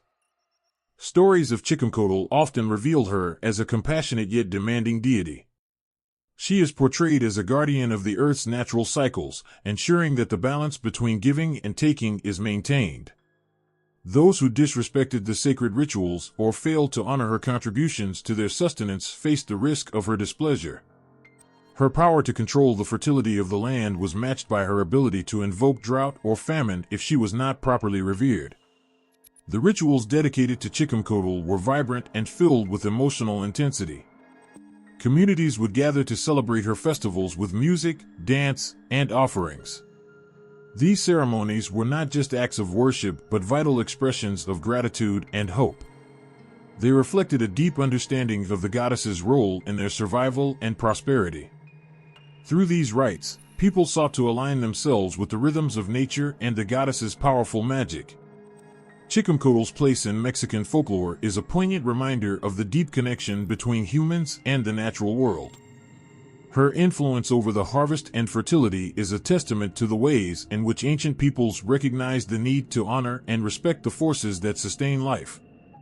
Her role as a witch goddess who blends the nurturing with the commanding, the benevolent with the powerful, makes her a complex and compelling figure in the tapestry of mythology. In her presence, the ancient Mexicans found a powerful symbol of the balance required to thrive.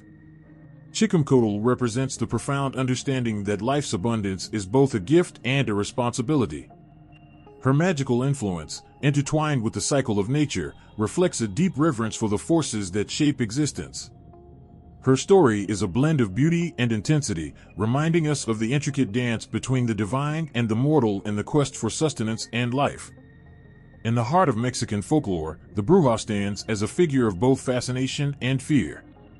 These modern witches, known as brujas, carry with them a rich tapestry of ancient traditions, bridging the gap between old-world magic and contemporary beliefs. Their stories, deeply rooted in a blend of indigenous practices and colonial influences, evoke a profound sense of mystery and reverence.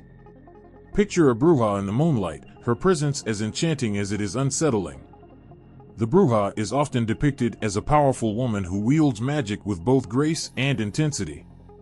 She navigates the thin line between the natural and supernatural, her spells and rituals reflecting a deep connection to ancient wisdom. The bruja embodies the remnants of ancient witchcraft, passed down through generations and preserved in the shadows of modern Mexico. In the past, brujas were seen as wise women or healers, their knowledge of herbs, potions, and rituals deeply respected. They were the ones to turn to in times of illness or misfortune, their practices blending spiritual guidance with practical remedies. Their power came from an intimate understanding of nature and its cycles, as well as a deep connection to the spiritual world. Their knowledge was often handed down through oral tradition, making each brewhouse practice unique and personal. As time moved forward, the brewhouse role began to shift. In the face of colonial pressures and the rise of organized religion, the brewha became a symbol of resistance and rebellion. She was often portrayed as a dark and feared figure, her ancient practices viewed with suspicion and superstition. The brewha's once respected role as a healer and wise woman now faced the shadow of persecution, her practices driven underground. Yet, despite this transformation, the essence of the brewha persisted. The brewha's magic is not just about casting spells, it's about harnessing the ancient energies that flow through the world. Her rituals are steeped in tradition, combining pre-Hispanic beliefs with elements of Catholicism, resulting in a unique blend of practices that are distinctly Mexican. Her rituals might involve invoking the spirits of ancestors, using sacred herbs, or performing ceremonies to honor the forces of nature. Through these practices, the brewha maintains a link to the ancient past, even as she adapts to the changing world around her. Modern brewhas continue to be figures of both awe and controversy. In contemporary Mexico, they are celebrated for their knowledge and spiritual insight, seen as keepers of ancient traditions that connect people to their roots. At the same time, they are also objects of suspicion and fear, their practices misunderstood and sometimes maligned. The brewha's ability to navigate these complex perceptions speaks to her resilience and the enduring power of her ancient heritage. In Mexican folklore, the brewha represents more than just a practitioner of magic. She is a symbol of the intersection between the sacred and the profane, the known and the unknown. Her role in society, both revered and feared, reflects the complexities of human beliefs and the ever-present tension between tradition and modernity. The brewha's magic is rooted in the deep cultural soil of Mexico, where ancient rituals and beliefs have merged with contemporary practices. Her spells and ceremonies are not merely relics of the past, but living traditions that continue to evolve. The brewha's power lies in her ability to draw from a rich tapestry of cultural heritage, blending old and new in a way that reflects the dynamic nature of Mexican folklore. Her influence extends beyond the realms of magic and superstition, touching on themes of empowerment and resilience. The brewha embodies the strength and determination of women who have navigated the challenges of both historical and contemporary life. Her story is one of survival and adaptation, a testament to the enduring power of ancient wisdom in the face of modern challenges. In every corner of Mexican folklore, the brewha stands as a testament to the enduring legacy of ancient witchcraft. Her story is a blend of mystery and reverence, a reflection of the ways in which ancient traditions continue to shape and inspire the present. The brewha's magic, rooted in the deep cultural soil of Mexico, remains a powerful reminder of the connection between the past and the present, the known and the unknown. Through her, the echoes of ancient witchcraft continue to resonate, bridging the gap between tradition and modernity with a grace that is both haunting and beautiful. In the heart of Venezuela, a figure emerges from the misty realms of legend and spirituality. Maria Lianza, a powerful witch goddess, reigns supreme, her story weaving through the rich tapestry of Venezuelan folklore with a compelling blend of mystique and reverence. She is not merely a figure of the past, but a living presence in the spiritual lives of many. Maria Lianza's story is both enchanting and haunting. She is often depicted as a majestic woman, with an aura that exudes both grace and authority. Her presence commands respect and awe, embodying the qualities of strength, wisdom, and healing.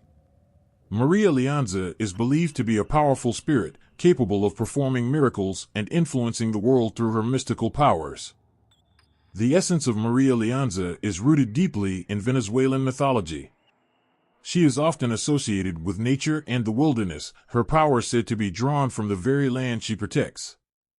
In many stories, she is portrayed as a protector of the forest, a guardian of the spirits that dwell within the natural world. Her connection to the earth is profound, and she is revered as a mediator between the human and the divine, a bridge between the physical and spiritual realms. Maria Lianza's legend is rich with tales of her extraordinary abilities. She is said to possess the power to heal the sick, grant wishes, and reveal hidden truths. Her devotees believe that she can bring about change in their lives, transforming their fortunes through her divine intervention. The rituals dedicated to Maria Leonza often involve offerings, prayers, and ceremonies performed in her honor, reflecting the deep faith and devotion of her followers. One of the most striking aspects of Maria Leonza is her role as a symbol of feminine strength and empowerment. In a culture where traditional roles have often constrained women, Maria Leonza stands as a beacon of power and independence. Her image inspires countless women to embrace their inner strength and take control of their own destinies. She embodies the spirit of resilience and courage, showing that one can rise above adversity and make a significant impact on the world. Her influence extends beyond mere folklore into the everyday lives of many Venezuelans. Maria Leonza is a central figure in the religious practice known as Spiritism or Espiritismo, which blends elements of indigenous beliefs, African traditions, and Catholicism. Through Spiritism, followers seek her guidance and support, believing that her presence can bring clarity, healing, and protection. The rituals and ceremonies dedicated to Maria Leonza are vibrant and full of life, reflecting the deep connection her followers feel with her. Maria Leonza's story is also a tale of transformation and endurance. Despite the challenges and changes that have swept through Venezuelan society over the centuries, her legend has persisted. Her image has evolved, but the core of her story remains the same, a powerful, benevolent spirit who offers guidance and protection. Her ability to adapt and thrive amid changing times is a testament to the enduring strength of her influence. The lore surrounding Maria Leonza is filled with dramatic and touching elements. Stories of her miraculous acts and her ability to influence the world around her evoke a sense of wonder and reverence. Her presence is felt in the whispered prayers of her devotees, in the vibrant celebrations held in her honor, and in the profound sense of connection that her followers experience. In the eyes of her devotees, Maria Leonza is not just a distant deity but a living, breathing presence in their lives. Her story is woven into the fabric of Venezuelan culture, her influence palpable in the rituals and practices that honor her. Her legacy endures through the faith and devotion of those who seek her guidance and embrace her power. Maria Leonza stands as a testament to the power of myth and the enduring strength of cultural traditions. Her role as a witch goddess in Venezuelan mythology is a reflection of the deep spiritual connection that many people feel with the natural world and the divine. Through her story, we glimpse the beauty and complexity of a culture that celebrates the mystical and the powerful, honoring a figure who continues to inspire and guide those who seek her wisdom. In the lush, vibrant landscapes of Brazil, where the verdant canopies of the rainforest merge with the mysteries of ancient legends, two formidable figures stand out, Cuca and Ayara. These witch-like beings weave through Brazilian folklore with a chilling allure, embodying both fear and fascination. Their stories are not merely tales to be told, but echoes of a deeper, more ancient tradition that resonates with a haunting beauty. Cuca, often depicted as an old, fearsome witch, casts a long shadow across Brazilian folklore. She is portrayed with a grotesque appearance. Her green skin, long claws, and sharp teeth make her a figure of dread for children and adults alike. Cuca is known for her malevolent tendencies, particularly her habit of snatching away misbehaving children. Her story serves as a warning, a spectral presence lurking in the corners of the dark, reminding children to heed their parents' warnings. Her image alone evokes a shiver, stirring the primal fears of childhood with her unnerving gaze and menacing demeanor. Yet, beyond the terror she instills, Cuca also represents a profound connection to the supernatural world. Her presence in folklore speaks to the deep-seated fears and reverence for forces beyond human control. She embodies the darker aspects of nature, its unpredictability and raw power. The stories of Cuca often revolve around her magical abilities, her cunning, and her role as a guardian of the forest's more sinister side. This blend of fear and fascination makes her a complex and enduring figure in Brazilian cultural memory. In contrast to Cuca's menacing persona, Ayara presents a different, though equally captivating, figure in Brazilian folklore. Often known as the Siren of the Amazon, Ayara is a water spirit whose beauty is as enchanting as it is perilous. With her long, flowing hair and the lower body of a fish, she lures unsuspecting men into the depths of the river with her irresistible song. The legend of Yaga is both haunting and tragic, reflecting the dangers of the natural world and the allure of the unknown. The stories of Yaga often paint her as a tragic figure, cursed or doomed to a life of solitude in the river's depths. Her seduction of men is a bittersweet reflection of her own isolation and longing.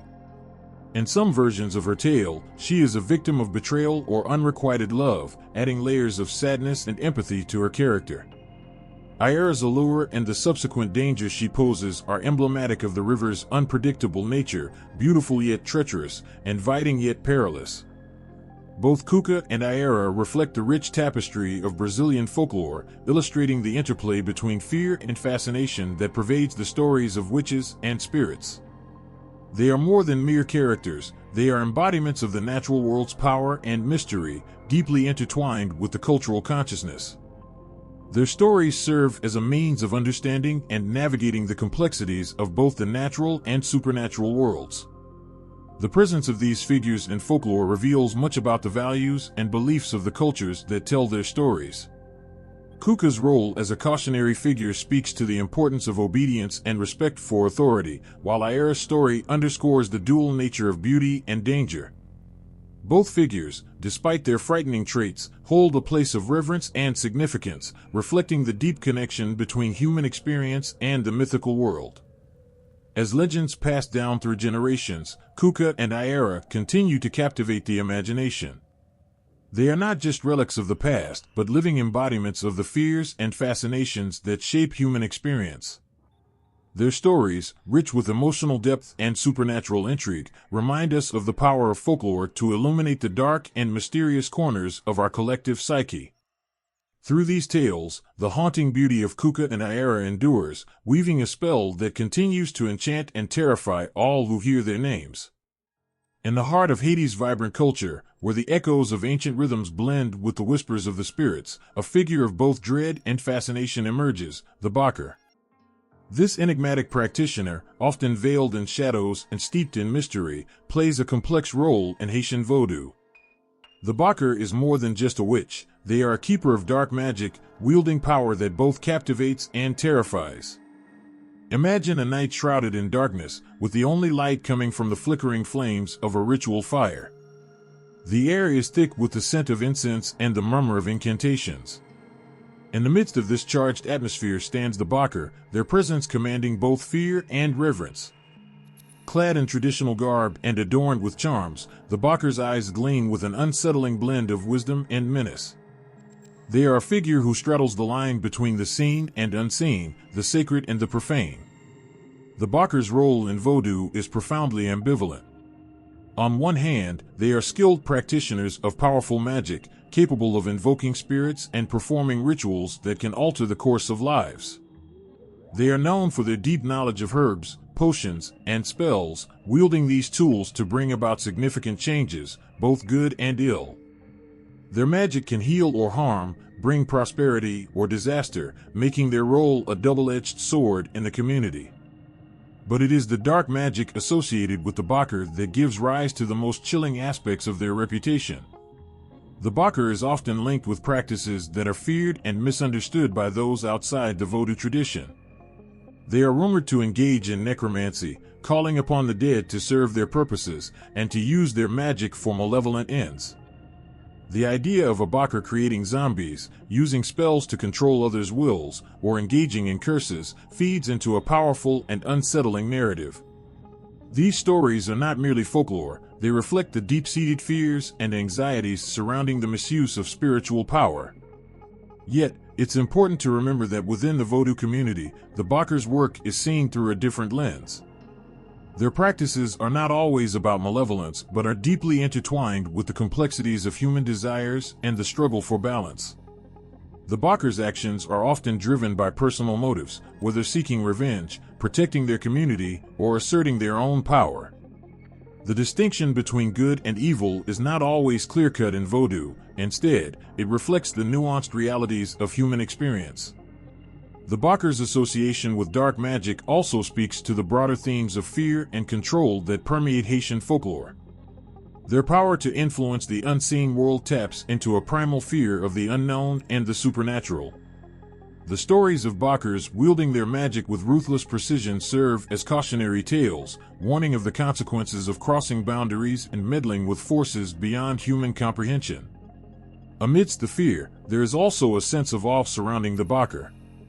Their ability to navigate the mystical realms and command respect from both the living and the dead highlights their deep connection to the spiritual world. This reverence is compounded by their role in mediating between the ordinary and the extraordinary, serving as intermediaries who can bridge the gap between humans and spirits. In Haitian Vodou, the Baker's power is not to be taken lightly. They embody the potent blend of fear and respect that characterizes much of the spiritual practice in Haiti. Their influence extends beyond the ritual space, affecting the fabric of daily life and the community's collective consciousness. The allure of the Baker lies in their ability to wield an incomprehensible power, a force that can shape destinies and alter the course of lives. The stories and beliefs surrounding the Baker illustrate a profound relationship between fear and fascination, power and mystery. They are not simply practitioners of dark magic, but are also complex figures who navigate the intricate web of spiritual and earthly realms. Their role in Haitian Vodou captures the essence of a tradition deeply rooted in the supernatural and the unknown, reflecting the rich, often haunting, tapestry of beliefs that define this vibrant culture. As night falls over the Caribbean, a shiver of dread dances through the air, stirred by the legend of La Diablesse. Her story is whispered among the palm trees and over the crashing waves, a tale both alluring and terrifying. La Diablesse is not just a figure of folklore, she is a haunting embodiment of seduction and danger, a spirit whose presence sends chills down the spine of anyone who encounters her. La Diablesse emerges from the shadows of moonlit nights, her form an enigmatic blend of beauty and terror. Clad in flowing garments that shimmer in the moonlight, she appears as a stunning woman, her dark eyes filled with a captivating allure. Her beauty is so breathtaking that it makes the heart race, but beneath her enchanting exterior lies a chilling truth. Her true form is one of the most fearsome spirits in Caribbean folklore.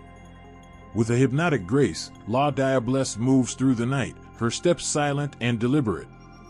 She is known to appear to unsuspecting men, weaving her spell with an irresistible charm. Those who encounter her find themselves drawn to her, captivated by her beauty and the promise of forbidden pleasure. But this allure is a carefully crafted illusion, concealing the malevolent intent that lies beneath. The real horror of La Diablesse is revealed when it is too late. Her feet, though seemingly delicate and graceful, are actually reversed, ending in cloven hooves that betray her true nature. It is this detail that marks her as a creature of the supernatural, a warning to those who might be tempted by her siren's call.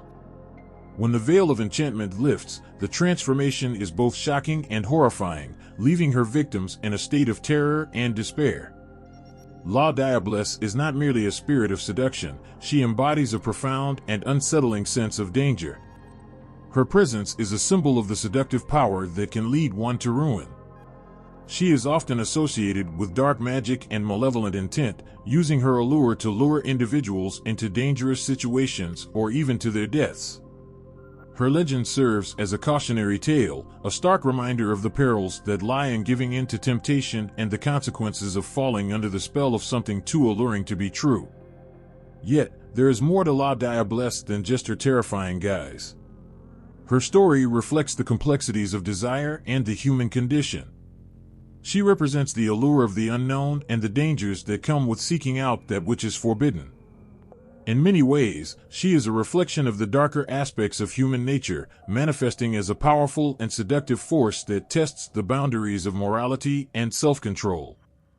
The tale of La Diablesse is deeply rooted in the Caribbean's cultural and spiritual landscape, where the line between the mundane and the mystical is often blurred. Her legend is a powerful reminder of the rich and varied folklore that colors the Caribbean's cultural tapestry. Through her story, we gain insight into the fears, desires, and moral lessons that have been passed down through generations, shaping the way people in the region view the supernatural. In the dim light of Caribbean nights, where the boundary between reality and myth is thin, La Diablesse reigns as a potent symbol of both allure and fear. Her story is a vivid tapestry of seduction and menace, a chilling reminder of the dangers that lie beneath the surface of appearances. As her legend continues to be whispered from generation to generation, La Diablesse remains an enduring figure in the folklore of the Caribbean, a haunting presence whose story captivates and terrifies, leaving an indelible mark on all who hear her tale. In the dark corridors of European history, where fear and superstition intertwined, a chilling text emerged, casting a long and sinister shadow over countless lives. The Malleus Maleficarum, or the Hammer of Witches, was not merely a book, it was a harbinger of despair, fueling the fire of one of the darkest periods in history, the European witch hunts. Published in 1487 by Heinrich Kramer and Jacob Springer, this notorious manual of witchcraft was more than a guide, it was a weapon wielded by those who sought to root out and destroy what they deemed to be evil.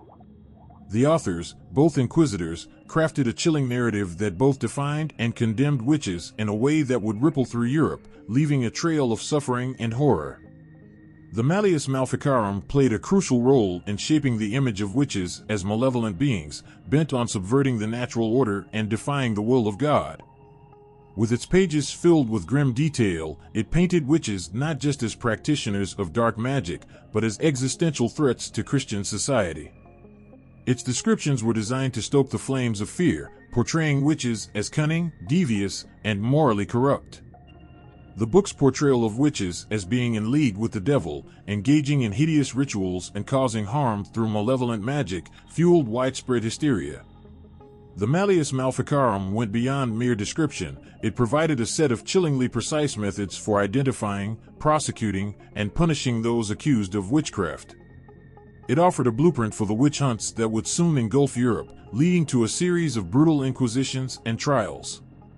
The text's instructions were explicit and terrifying, endorsing the use of torture to extract confessions and endorsing harsh penalties for the condemned. It became a vital tool in the hands of those who sought to root out and eradicate witchcraft. This book's influence extended far beyond its publication, seeding the ground for the witch hunts that would sweep across Europe in the following centuries. Its depiction of witches as evil incarnations was so powerful that it became a self-fulfilling prophecy. Communities gripped by fear and suspicion turned on each other, driven by the terrifying images and ideas propagated by the Malleus Maleficarum. The result was a wave of persecution that led to the execution of thousands of innocent men and women accused of witchcraft. The impact of the Malleus Maleficarum was not limited to its immediate effects. Its role in shaping the narrative of witchcraft left a lasting legacy, embedding deep-seated fears and misconceptions about witches in European consciousness. The book's portrayal of witches as not just practitioners of dark arts, but as enemies of the church and society, became a template for future witch hunts and trials. The stories of those who fell victim to the witch hunts are heart-wrenching. Innocent individuals were torn from their homes and subjected to grueling trials and tortures. Many were accused based on flimsy evidence or personal vendettas. The Malleus Maleficarum's relentless portrayal of witches as evil incarnates left a trail of tragedy that haunts the historical memory of Europe. The fear and suspicion it generated were palpable, creating an atmosphere where accusations could destroy lives and families. The trials, often marked by paranoia and cruelty, became infamous for their brutal methods and the tragic fates of those accused. The Malleus Maleficarum's role in perpetuating these horrors remains a chilling reminder of how fear can be manipulated to justify the most heinous acts against innocent people. The European witch hunts, fueled by the Malleus Maleficarum, stand as a somber chapter in history, a reminder of the devastating power of fear and the dangerous consequences of scapegoating. The book's legacy is a testament to the depth of human cruelty when driven by ignorance and superstition, leaving behind a painful legacy that still resonates in the study of witchcraft and persecution. In the small, tightly knit community of Salem, Massachusetts, the air was thick with suspicion and fear in the late summer of 1692. The streets that once echoed with the lively sounds of daily life now seemed to whisper of doom. In the midst of this oppressive atmosphere, a series of events unfolded that would become one of the most notorious episodes in American history, the Salem witch trials. It all began when a group of young girls, confined by the rigid boundaries of Puritan society, claimed to be possessed by witches. Their accusations spread like wildfire, igniting a frenzy that would engulf the town. As fear swept through Salem, the line between reality and hysteria blurred, and lives were shattered. Among the accused was a woman named Sarah Good, a destitute beggar whose misfortunes were taken as a sign of witchcraft. Her fate was sealed by the whispers of those who saw her poverty as evidence of her supposed dealings with the devil. Another name that became synonymous with this tragic period was Rebecca Nurse, a respected elderly woman known for her piety and kindness. Yet, even her reputation could not protect her from the clutches of the trials. Accusations against her were fueled by old grudges and community disputes. The trials themselves were a harrowing spectacle. The courtrooms, filled with tension, were dominated by the testimonies of the afflicted girls. Their accusations were often vague, filled with frightening visions of spectral evidence, ghostly apparitions, and supernatural encounters that could not be disproven. The very nature of the evidence was based on the belief that witches could send out their spirits to torment others, a concept that defied rationality but fit perfectly within the prevailing fears. As the hysteria grew, so did the methods of interrogation. The accused were subjected to brutal tests designed to extract confessions. One such test was the touch test, where the accused were brought face to face with their accusers, and any convulsions or signs of distress were taken as proof of guilt. This twisted logic turned the courtroom into a place of torment rather than justice. The sheer terror of the trials is perhaps most starkly illustrated by the case of Giles Corey. An elderly farmer, Corey refused to enter a plea. In a desperate attempt to avoid a trial that he knew would likely end in his death, he was subjected to a cruel form of torture known as pressing. Heavy stones were piled onto his chest until he was crushed under the weight. His last words, "More weight," were a poignant testament to his defiance, a heartbreaking echo of the helplessness felt by so many during this dark period. The trials eventually came to an end, but the damage was already done. 19 people had been hanged, and 1 man had been pressed to death. Many more were imprisoned, their lives irreparably altered. The impact of the Salem witch trials extended far beyond the immediate tragedy. The trials left a scar on the collective memory of America, a stark reminder of how fear and suspicion can spiral out of control. The legacy of Salem is a complex one. It has become a powerful symbol of the dangers of mass hysteria and the fragility of justice in the face of fear. The trials revealed how easily paranoia can be manipulated, how societal pressures can distort the pursuit of truth, and how the darkest aspects of human nature can emerge in times of crisis. In the years following the trials, Salem began to reckon with its past. The town's leaders and many of its citizens expressed deep regret for the actions that led to the deaths and suffering of so many. Apologies and efforts to make amends were made, but the shadow of the witch trials lingered, a haunting reminder of the consequences of unchecked fear and intolerance. Today, the story of the Salem witch trials serves as a powerful cautionary tale. It stands as a testament to the enduring impact of fear and prejudice, reminding us of the need for vigilance in protecting the principles of justice and rationality. The echoes of Salem reverberate through history, a chilling reminder of the cost of letting fear dictate our actions. In the quiet, rolling hills of Lancashire, England, a storm of fear and suspicion brewed in the early 17th century. It wasn't the usual rain or wind that disturbed the peace of Pendle Hill, it was the chilling whispers of witchcraft that turned the tranquil landscape into a backdrop for one of England's most notorious witch trials. The story begins in the year 1612, when 12 people from the Pendle area were accused of witchcraft, marking the trial as one of the most infamous in English history.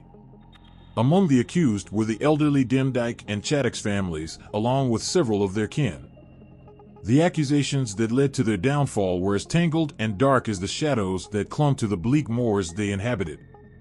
The Pendle witches were a mix of old and young, men and women, but the focus of the trial fell heavily on 2 women, Elizabeth Southerns, known as Demdike, and Anne Woodall, known as Chattox. Both women were elderly, living on the fringes of society, and their appearance alone, with their weathered faces and unkempt clothing, made them easy targets in an era rife with superstition and fear. They were accused of maleficium, or harmful magic, and were believed to have cursed local families, causing death and misfortune. The accusations came to a head when a series of unfortunate events were blamed on these so-called witches. The most compelling evidence against them was tied to a series of deaths and illnesses in the local community.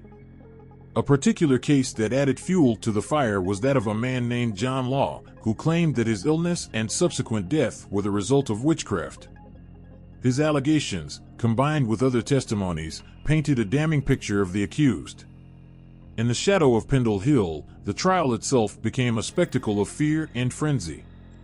The accused were paraded before a court in Lancaster, where the atmosphere was thick with suspicion. The evidence against them was largely based on dubious and unreliable testimonies. Much of it came from the testimonies of young witnesses and the accusations of the families in conflict with the accused. One particularly grim aspect of the trial was the use of confessions obtained under duress. Some of the accused, desperate to avoid torture, confessed to practices they had not committed, adding to the tide of hysteria. One of the most heart-wrenching tales from the trial is that of Janet Device, a young girl who was coerced into testifying against her own family. Her testimony played a crucial role in the conviction of her grandmother, Demdike, and her mother. The young girl's words, driven by fear and manipulation, sealed the fate of those she loved. Her innocence and vulnerability contrasted starkly with the harsh reality of the trial, underscoring the tragic human cost of the witch hunts.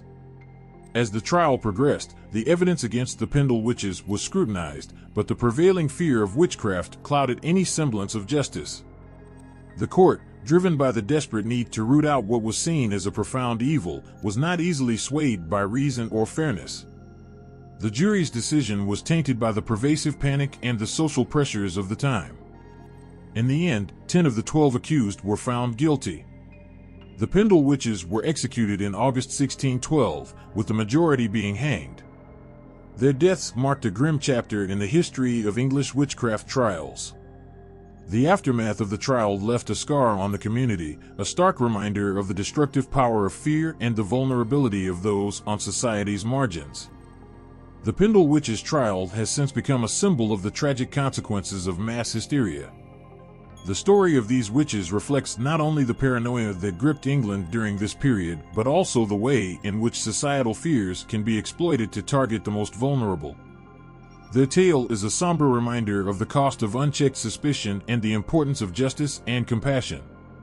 Even today, Pendle Hill stands as a silent witness to the trials, its slopes a somber reminder of the past. The story of the Pendle witches is a poignant chapter in the history of witchcraft trials, a narrative that continues to resonate with the echoes of fear and injustice that shaped the lives of those who lived through it. In the shadowy corners of Italian folklore, there is a haunting tale of a group whose role as protectors against evil took on a chilling twist. They were known as the Benandanti, a name that translates to good walkers or good wanderers, and they were believed to be warriors battling against the dark forces that plagued their communities. But as their story unfolds, it becomes clear that their role was far more complex and morally ambiguous than initially believed.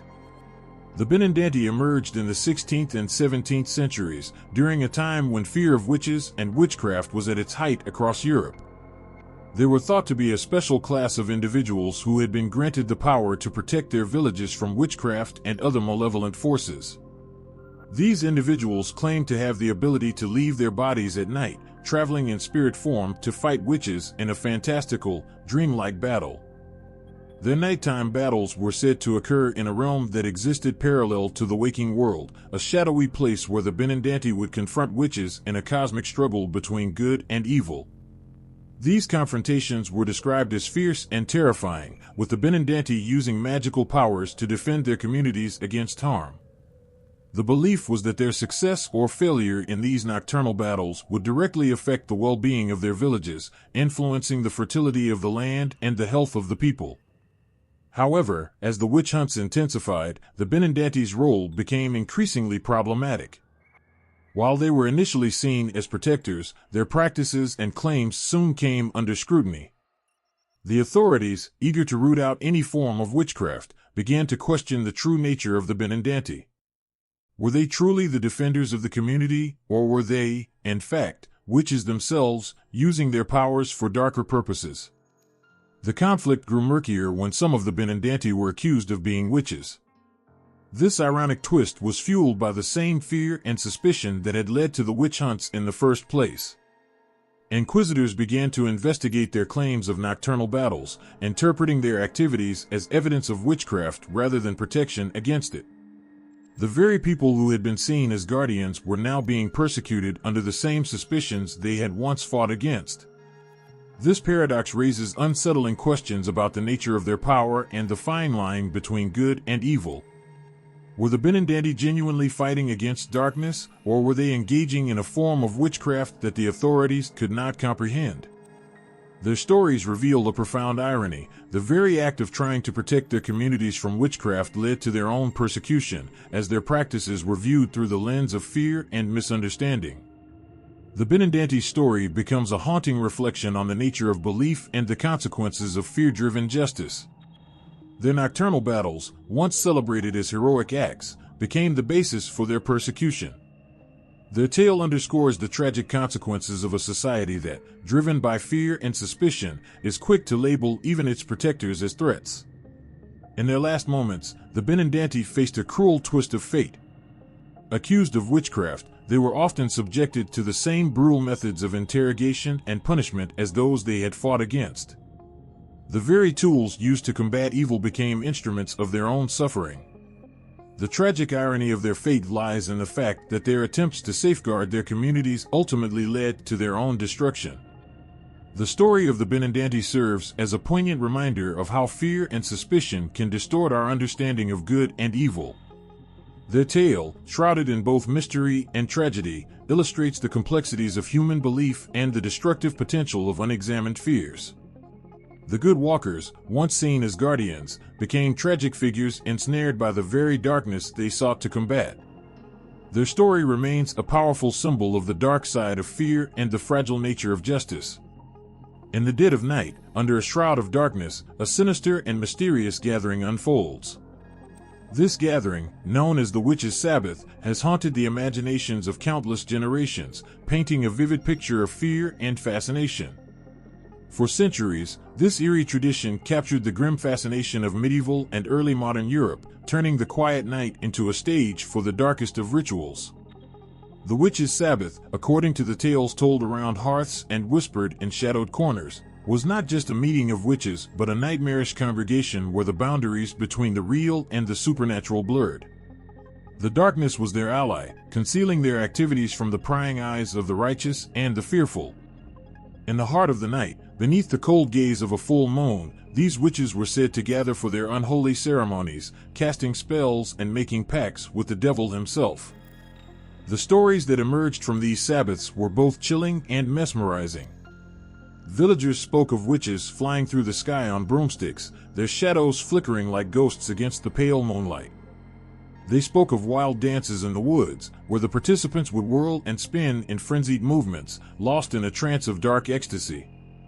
These gatherings, so the stories went, were not just ordinary meetings but a celebration of forbidden powers and dark magic. The Sabbath was said to be a place where witches performed their most potent and feared rituals.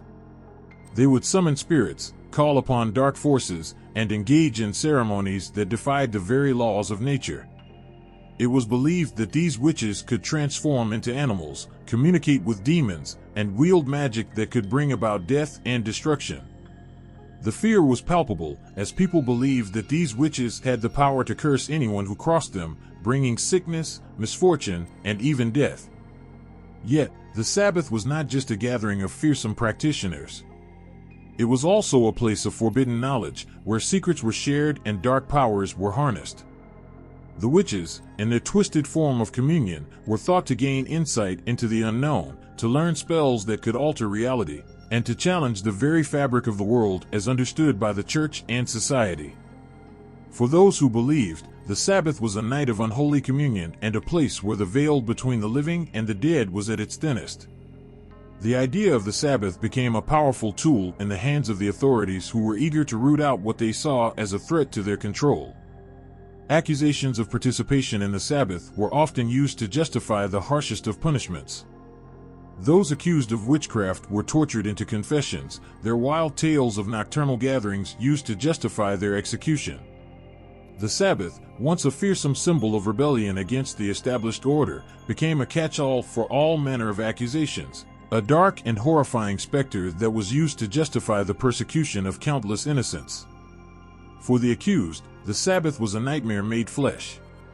They were often forced to recount their supposed experiences in the most grotesque detail, confessing to crimes they could not have possibly committed.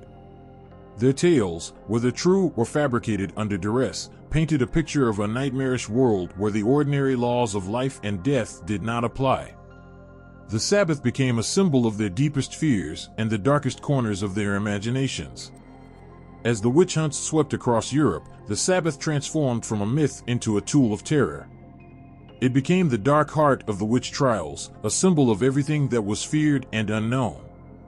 The night, once a time of peace and rest, became a time of dread and suspicion. The Sabbath was not just a myth, it was a living nightmare that was used to justify the suffering of thousands. In the end, the witch's Sabbath stands as a stark reminder of the power of fear and superstition. It shows how the darkest corners of the human imagination can be used to justify the most horrific acts. The night, once a place of rest, became a stage for the darkest of dramas, where the boundaries between the real and the imagined were blurred. The Sabbath, in all its fearsome glory, remains a haunting testament to the power of myth and the destructive force of unfounded fear. In the mid-20th century, a wave of change surged through the world, sweeping away the shadows of ancient fears and bringing a breath of fresh air to the practice of witchcraft.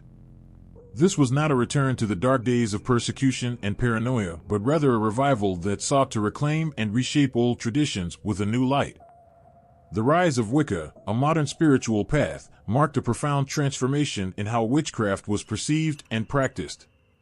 It all began with a man named Gerald Gardner, a figure whose name would become intertwined with the story of Wicca. Gardner, an enigmatic and passionate individual, felt a calling to revive ancient practices that had been hidden in secrecy and suppression. His vision was to bring to life a practice that honored the old ways while adapting them to the present. What he created was more than a set of rituals, it was a movement that would spark a renaissance of witchcraft. Wicca emerged as a beacon of light in a world weary of old superstitions and fearful traditions. Unlike the witchcraft that had been associated with dark magic and malevolence, Wicca was rooted in a deep respect for nature and the cycles of the moon. It embraced the feminine divine and sought harmony between the spiritual and the natural worlds. Wiccans celebrated the changing seasons with festivals that honored the earth and its rhythms, casting spells and performing rituals that were meant to bring balance and healing rather than harm. The core of Wicca's appeal lay in its promise of a connection to something ancient and sacred. It wasn't about fear or control, but about understanding and reverence. Practitioners looked to the past not as a way to relive old fears, but to recover a sense of spiritual wholeness and unity with the natural world. They found inspiration in the old ways of witchcraft, but they also sought to reinvent them, making them relevant for the modern era. Wicca's rise was more than just a revival of ancient practices, it was also a profound statement about the power of belief and the need for spiritual connection. For many, it offered an alternative to mainstream religions, one that allowed them to explore their spirituality in a personal and deeply meaningful way. It provided a framework for understanding the mysteries of life and the universe, drawing on the wisdom of the past while embracing the possibilities of the present. As Wicca gained popularity, it faced its own set of challenges. It was met with skepticism and criticism from those who saw it as a departure from traditional beliefs or as a threat to established religious practices. But for those who practiced it, Wicca represented a path to personal empowerment and spiritual fulfillment. It was a way to connect with the ancient roots of witchcraft while forging a new path that honored both the past and the present. The revival of Wicca also led to a broader acceptance and understanding of witchcraft. It challenged the negative stereotypes and misconceptions that had long plagued the image of witches. Wicca's focus on nature, healing, and personal growth helped to reshape the narrative, allowing people to see witchcraft in a new light. The old fears and prejudices slowly began to dissipate as the practice of Wicca demonstrated its positive and enriching aspects. In the decades following its rise, Wicca continued to evolve and grow. It spread across the globe, finding followers in many different cultures and regions. Its principles of balance, harmony, and respect for nature resonated with a diverse audience, contributing to a greater appreciation of spiritual diversity. The practice of Wicca became a symbol of the enduring appeal of ancient wisdom and the ongoing quest for spiritual connection. The story of Wicca is a testament to the resilience and adaptability of ancient traditions. It shows how the old ways can be revived and reinterpreted to fit the needs of the present. Wicca's journey from a hidden practice to a recognized spiritual path reflects a broader movement toward reclaiming and celebrating the richness of human spiritual heritage. It stands as a powerful reminder that the past can illuminate the present and that the search for meaning and connection is a timeless endeavor. Wicca's revival was not just about rediscovering ancient practices, but also about forging a new understanding of what witchcraft could be. It brought to light the beauty and depth of a spiritual tradition that had been long misunderstood and misrepresented. Through its focus on nature, personal empowerment, and spiritual growth, Wicca has created a space where the old and the new come together, offering a path that is both rooted in the past and open to the possibilities of the future. In the heart of modern storytelling, witches cast a spell that is both captivating and complex. From the pages of books to the silver screen, these mystical figures have woven themselves into the fabric of our imagination, becoming symbols of both fear and fascination. Their portrayal has evolved, reflecting our changing attitudes and fears, and captivating audiences with their blend of mystery, power, and vulnerability. Take a moment to think about the witch's role in contemporary tales. They are no longer just the villains lurking in the shadows. Instead, they are multifaceted characters who can inspire both dread and sympathy. In literature, witches have become symbols of empowerment, rebellion, and even redemption. They are often portrayed as misunderstood outcasts who defy societal norms, challenging our perceptions of right and wrong. Through their stories, we explore themes of power, identity, and the struggle for acceptance. In J.K. Rowling's Harry Potter series, witches and wizards are woven into a rich tapestry of magical education and adventure. Here, witches are not just supernatural beings, but individuals with their own dreams, struggles, and moral choices. The character of Hermione Granger, with her intelligence and courage, represents a new kind of witch, one who uses her magic to fight for justice and equality. This portrayal allows readers to see witches as more than mythical beings. They are people with strengths and flaws, hopes and fears, just like anyone else. Film has brought witches to life in strikingly diverse ways. The character of Maleficent, in Disney's Maleficent, transforms the classic villain into a tragic figure whose actions stem from deep-seated betrayal and hurt. This reimagining invites us to empathize with a witch who, once feared, becomes a symbol of lost love and redemption. The film shows how witches can be both powerful and deeply wounded, challenging our traditional views and inviting us to reconsider who the true heroes and villains are. Television shows like Charmed and American Horror Story have also contributed to the evolving image of witches. In Charmed, the Halliwell sisters are portrayed as modern-day witches fighting against dark forces while balancing their personal lives. They embody strength, unity, and the struggle to find one's place in the world. The series offers a portrayal of witches as protectors and heroines, revealing their roles in shaping their destinies and protecting the innocent. On the other hand, American Horror Story presents a more complex and often dark depiction of witches. The show's Coven season explores themes of power, betrayal, and survival within a coven of witches. It portrays witches as powerful yet deeply flawed, grappling with their own desires and fears. This portrayal highlights the darker side of magic and the human cost of wielding such power, showing that the path of a witch is not always clear-cut or simple. In pop culture, witches have also become icons of personal empowerment and rebellion. The modern witch often symbolizes a break from traditional constraints, a figure who defies societal expectations and embraces their true selves. This transformation reflects broader societal shifts towards greater acceptance of diversity and individualism. Witches in contemporary media are frequently portrayed as strong, independent, and unapologetic, resonating with audiences who see them as champions of personal freedom and self-expression. The fascination with witches in modern literature and pop culture taps into our deepest fears and desires. They represent the unknown and the supernatural, challenging our understanding of reality and the limits of human power. But they also embody our yearning for transformation and self-discovery. Witches, with their magic and mystery, offer a glimpse into a world where anything is possible, where ordinary rules do not apply, and where the boundaries between good and evil are often blurred. This portrayal of witches also serves as a powerful metaphor for the struggles many face in their own lives. The witch's journey often mirrors the personal battles of those who feel misunderstood or marginalized. Their stories can be deeply relatable, offering solace and inspiration to those who seek to overcome their own obstacles. In this way, witches become symbols of resilience and hope, embodying the power to transform adversity into strength. In the ever-evolving landscape of literature and pop culture, witches continue to enchant and provoke. Their stories reflect our deepest fears and greatest hopes, offering us a mirror through which we can explore our own struggles and dreams. As we watch and read about these powerful figures, we are reminded of our own capacity for change, our desire for understanding, and our need to confront the unknown. Witches, in their many forms, remain a testament to the enduring power of storytelling and the boundless possibilities of the human imagination. When you think of a witch, what comes to mind? A dark figure lurking in the shadows, or a powerful woman with a fierce spirit? Today, the witch is not just a symbol of fear, but also a beacon of strength and rebellion, a symbol reclaimed by modern feminism.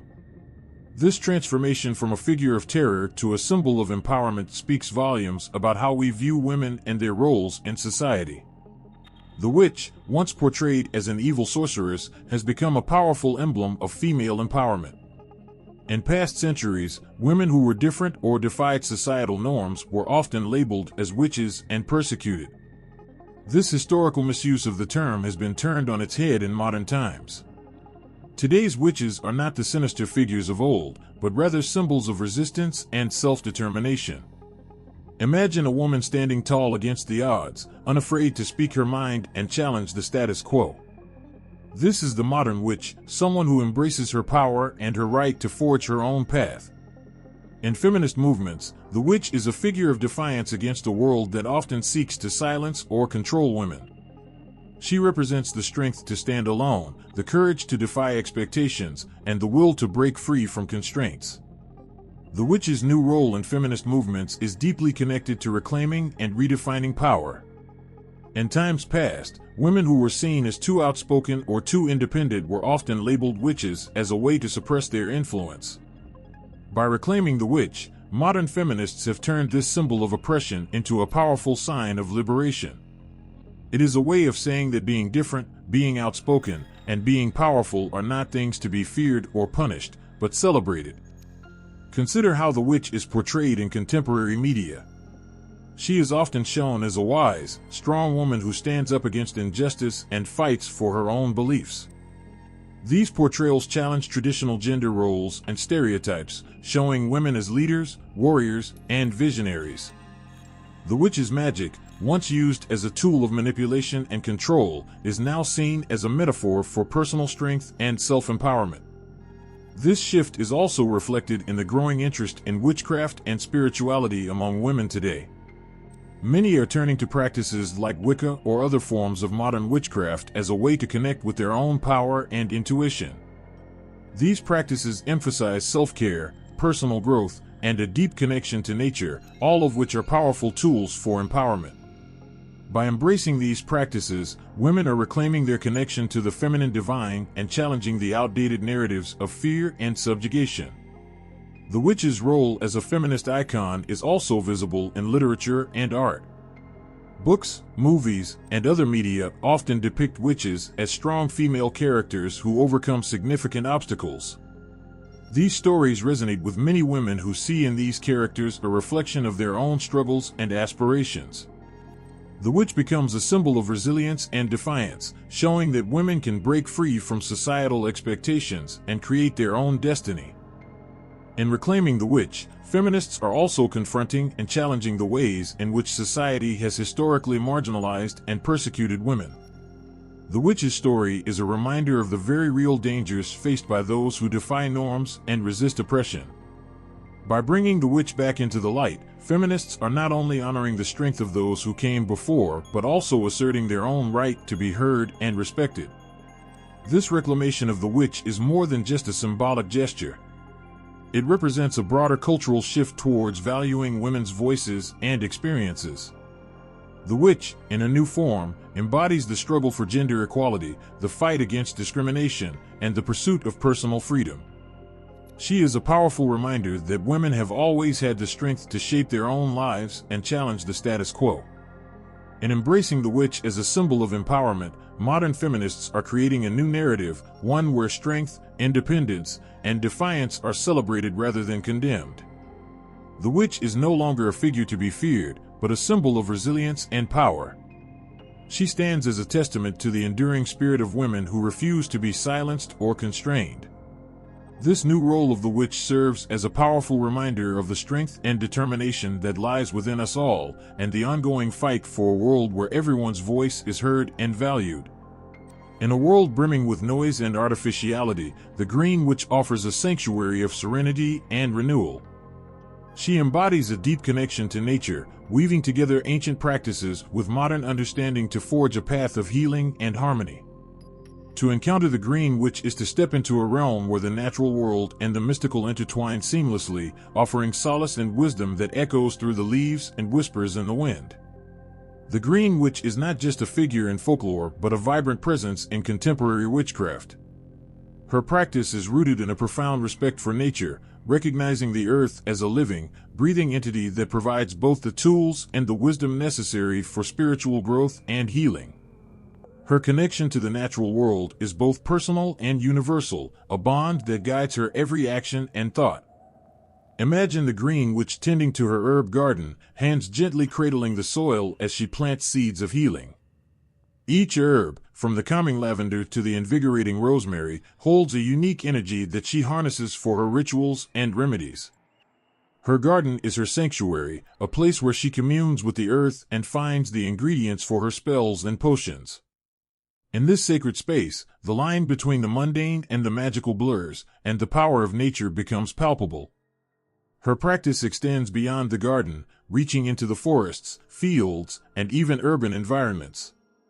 The Green Witch believes that magic is present in every corner of the natural world, and she is always attuned to its rhythms.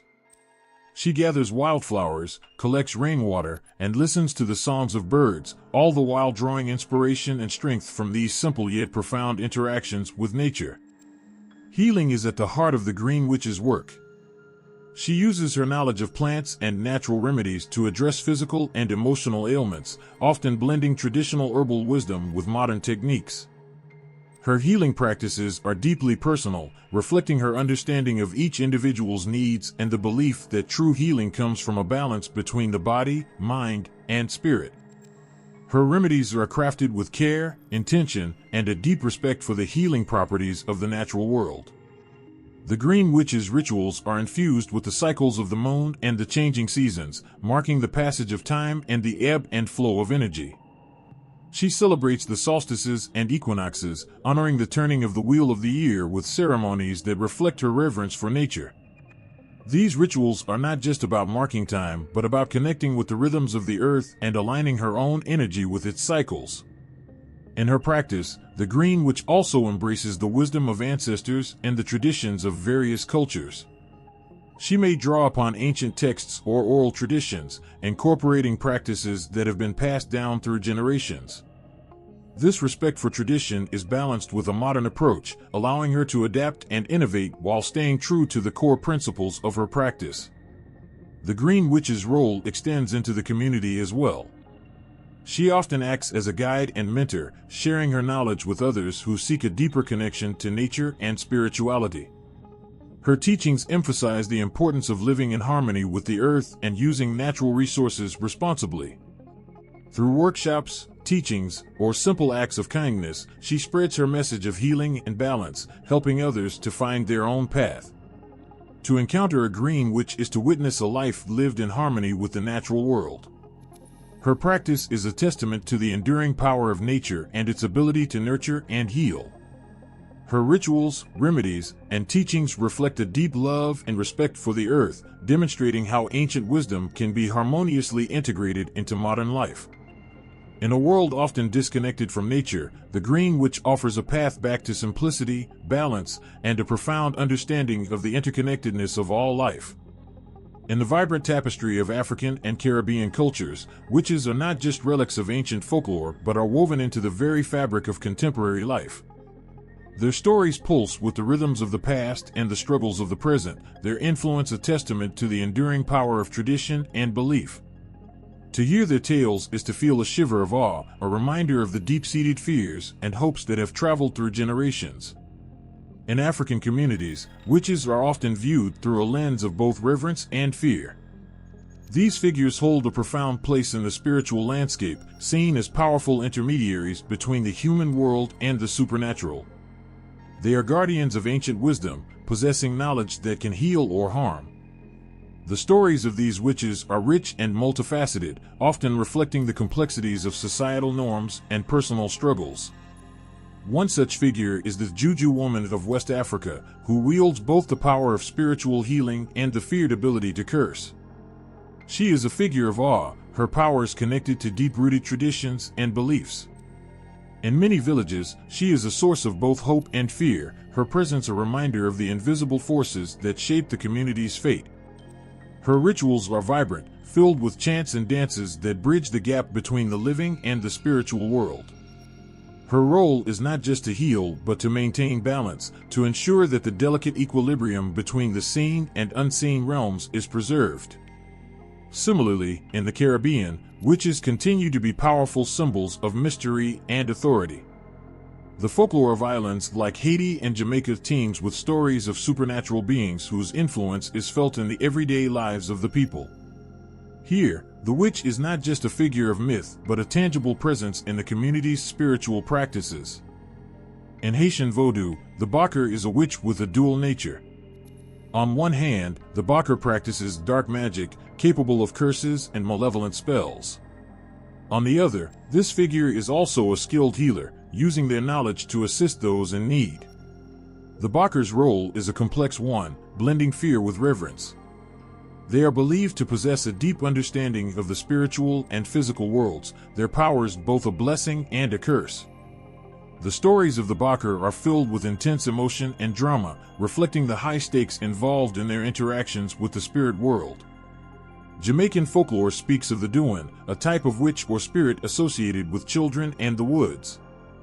These beings are often depicted with haunting, otherworldly features, their presence a source of both wonder and fear. The Douin's role in the stories is to test the boundaries between the known and the unknown, often leading children into dangerous situations as a way to impart lessons or enforce moral boundaries. Across the Caribbean and Africa, witches are integral to community life, their influence extending beyond folklore into the realm of everyday reality. They are seen as powerful agents of change, their actions capable of shifting the balance of luck, health, and harmony. The rituals and practices surrounding them are not just ancient remnants but living traditions, constantly evolving to meet the needs and fears of modern communities. The presence of witches in these cultures reflects a deep connection to the past and a powerful response to the challenges of the present. They are figures of both fear and fascination, their stories a testament to the enduring power of belief and tradition. Their influence continues to shape the way people understand and interact with the world around them, making their stories a vital part of the cultural landscape. The tales of witches in African and Caribbean cultures are not just stories of magic and mystery but are deeply intertwined with the experiences and emotions of the people who tell them. They offer a glimpse into a world where the supernatural and the everyday coexist, where ancient wisdom and contemporary struggles meet in a dance as old as time.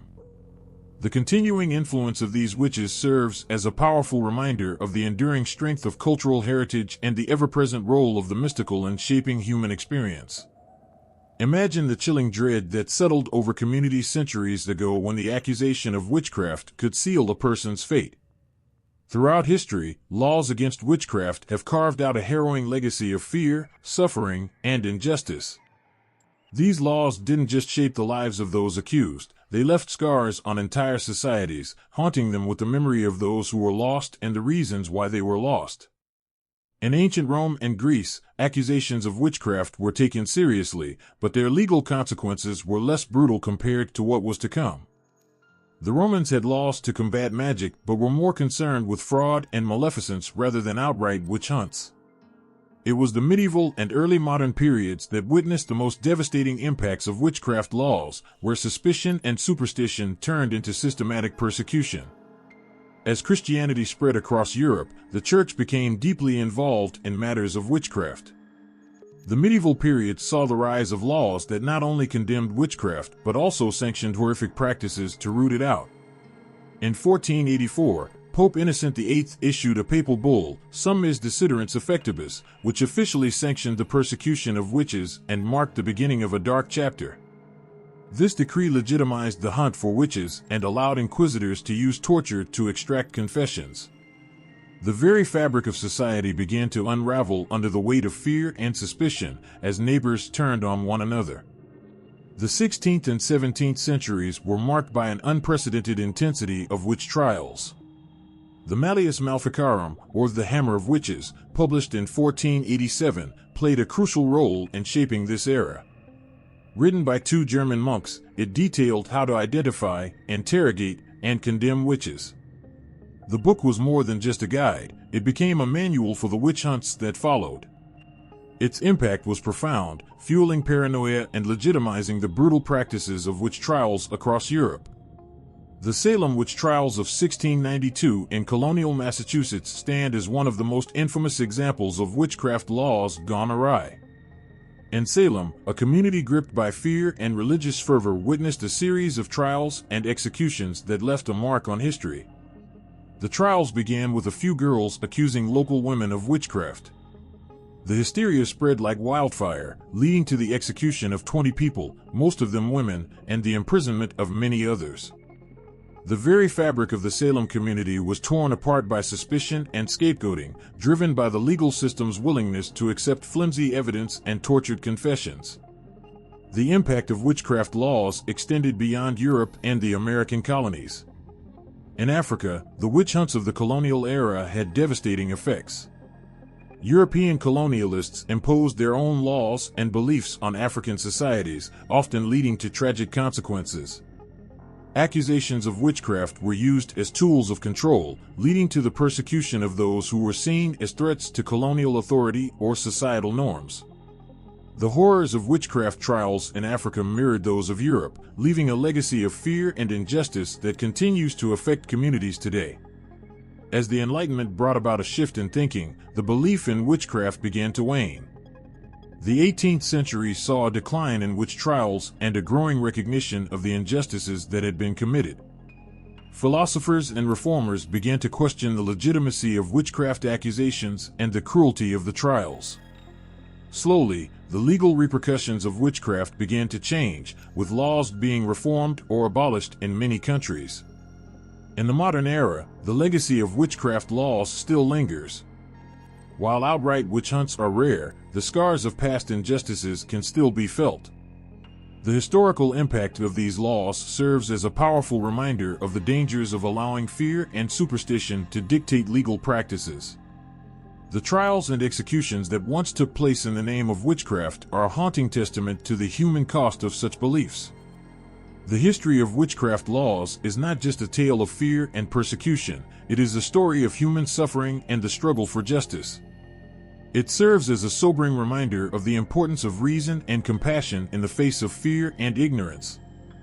The legal repercussions of witchcraft throughout history reveal a dark chapter in human history, but they also highlight the enduring strength of those who fought against such injustices and the lessons we must continue to learn from their stories. The image of a witch, cloaked in mystery and magic, holds a grip on our imagination like no other. From ancient myths to modern tales, witches stir something deep within us, reflecting our fears, our desires, and our deepest longings. These figures, whether feared or revered, have been etched into the heart of human storytelling, leaving an enduring legacy that resonates through every age. Think about the way witches are portrayed in stories, a lone figure standing against the backdrop of moonlit forests, murmuring incantations and weaving spells. This image taps into something primal. It's not just about magic, it's about power, autonomy, and the often misunderstood forces that lie beyond the known world. Whether they're the malevolent hags from old folktales or the benevolent healers in modern depictions, witches symbolize something profound, the clash between the known and the unknown, the rational and the mystical. In folklore from every corner of the globe, witches embody more than just supernatural powers. They are often a reflection of societal fears and anxieties. From the sorceresses of ancient Greece and Rome to the feared practitioners in medieval Europe, witches were both a source of fear and fascination. They represented the things that people couldn't explain or control, illness, misfortune, or strange occurrences. Yet, they also represented something deeper, the fear of the unknown, the break from tradition, and the challenge to established norms. As history progressed, the witch's image continued to evolve. In the dark days of the witch trials, these figures were vilified and persecuted. The very essence of witchcraft was twisted to serve societal fears, leading to the tragic deaths of countless innocent people. Yet, even in these dark times, the image of the witch persisted. It was a symbol of rebellion, of a force that could not be entirely subdued, even as it was demonized. Moving into the 20th and 21st centuries, the witch's role shifted once again. Modern literature and media have reclaimed the witch, transforming her from a figure of dread into one of empowerment. Witches are no longer just villains, they are heroes, wise mentors, and agents of change. This transformation reflects broader changes in society as people seek to redefine traditional roles and challenge the boundaries of the known world. The continued fascination with witches in global folklore and culture is not merely about their magical abilities, but about what they represent. They embody the mystery of nature, the complexity of human emotions, and the struggle for power and autonomy. In many ways, they are mirrors reflecting our innermost thoughts and fears. The witch, in all her forms, asks us to confront our prejudices, to question our beliefs, and to explore the unknown parts of ourselves. In every culture, the witch serves as a reminder of the power of the unknown. Whether through ancient rituals, modern fantasies, or contemporary redefinitions, the witch's legacy endures because it speaks to something deeply human. It is a symbol of transformation, of crossing boundaries, and of the profound mysteries that lie just beyond our understanding. The witch, in all her complexity, continues to captivate our imaginations and challenge our perceptions, reminding us of the enduring power of myth and the eternal allure of the unknown.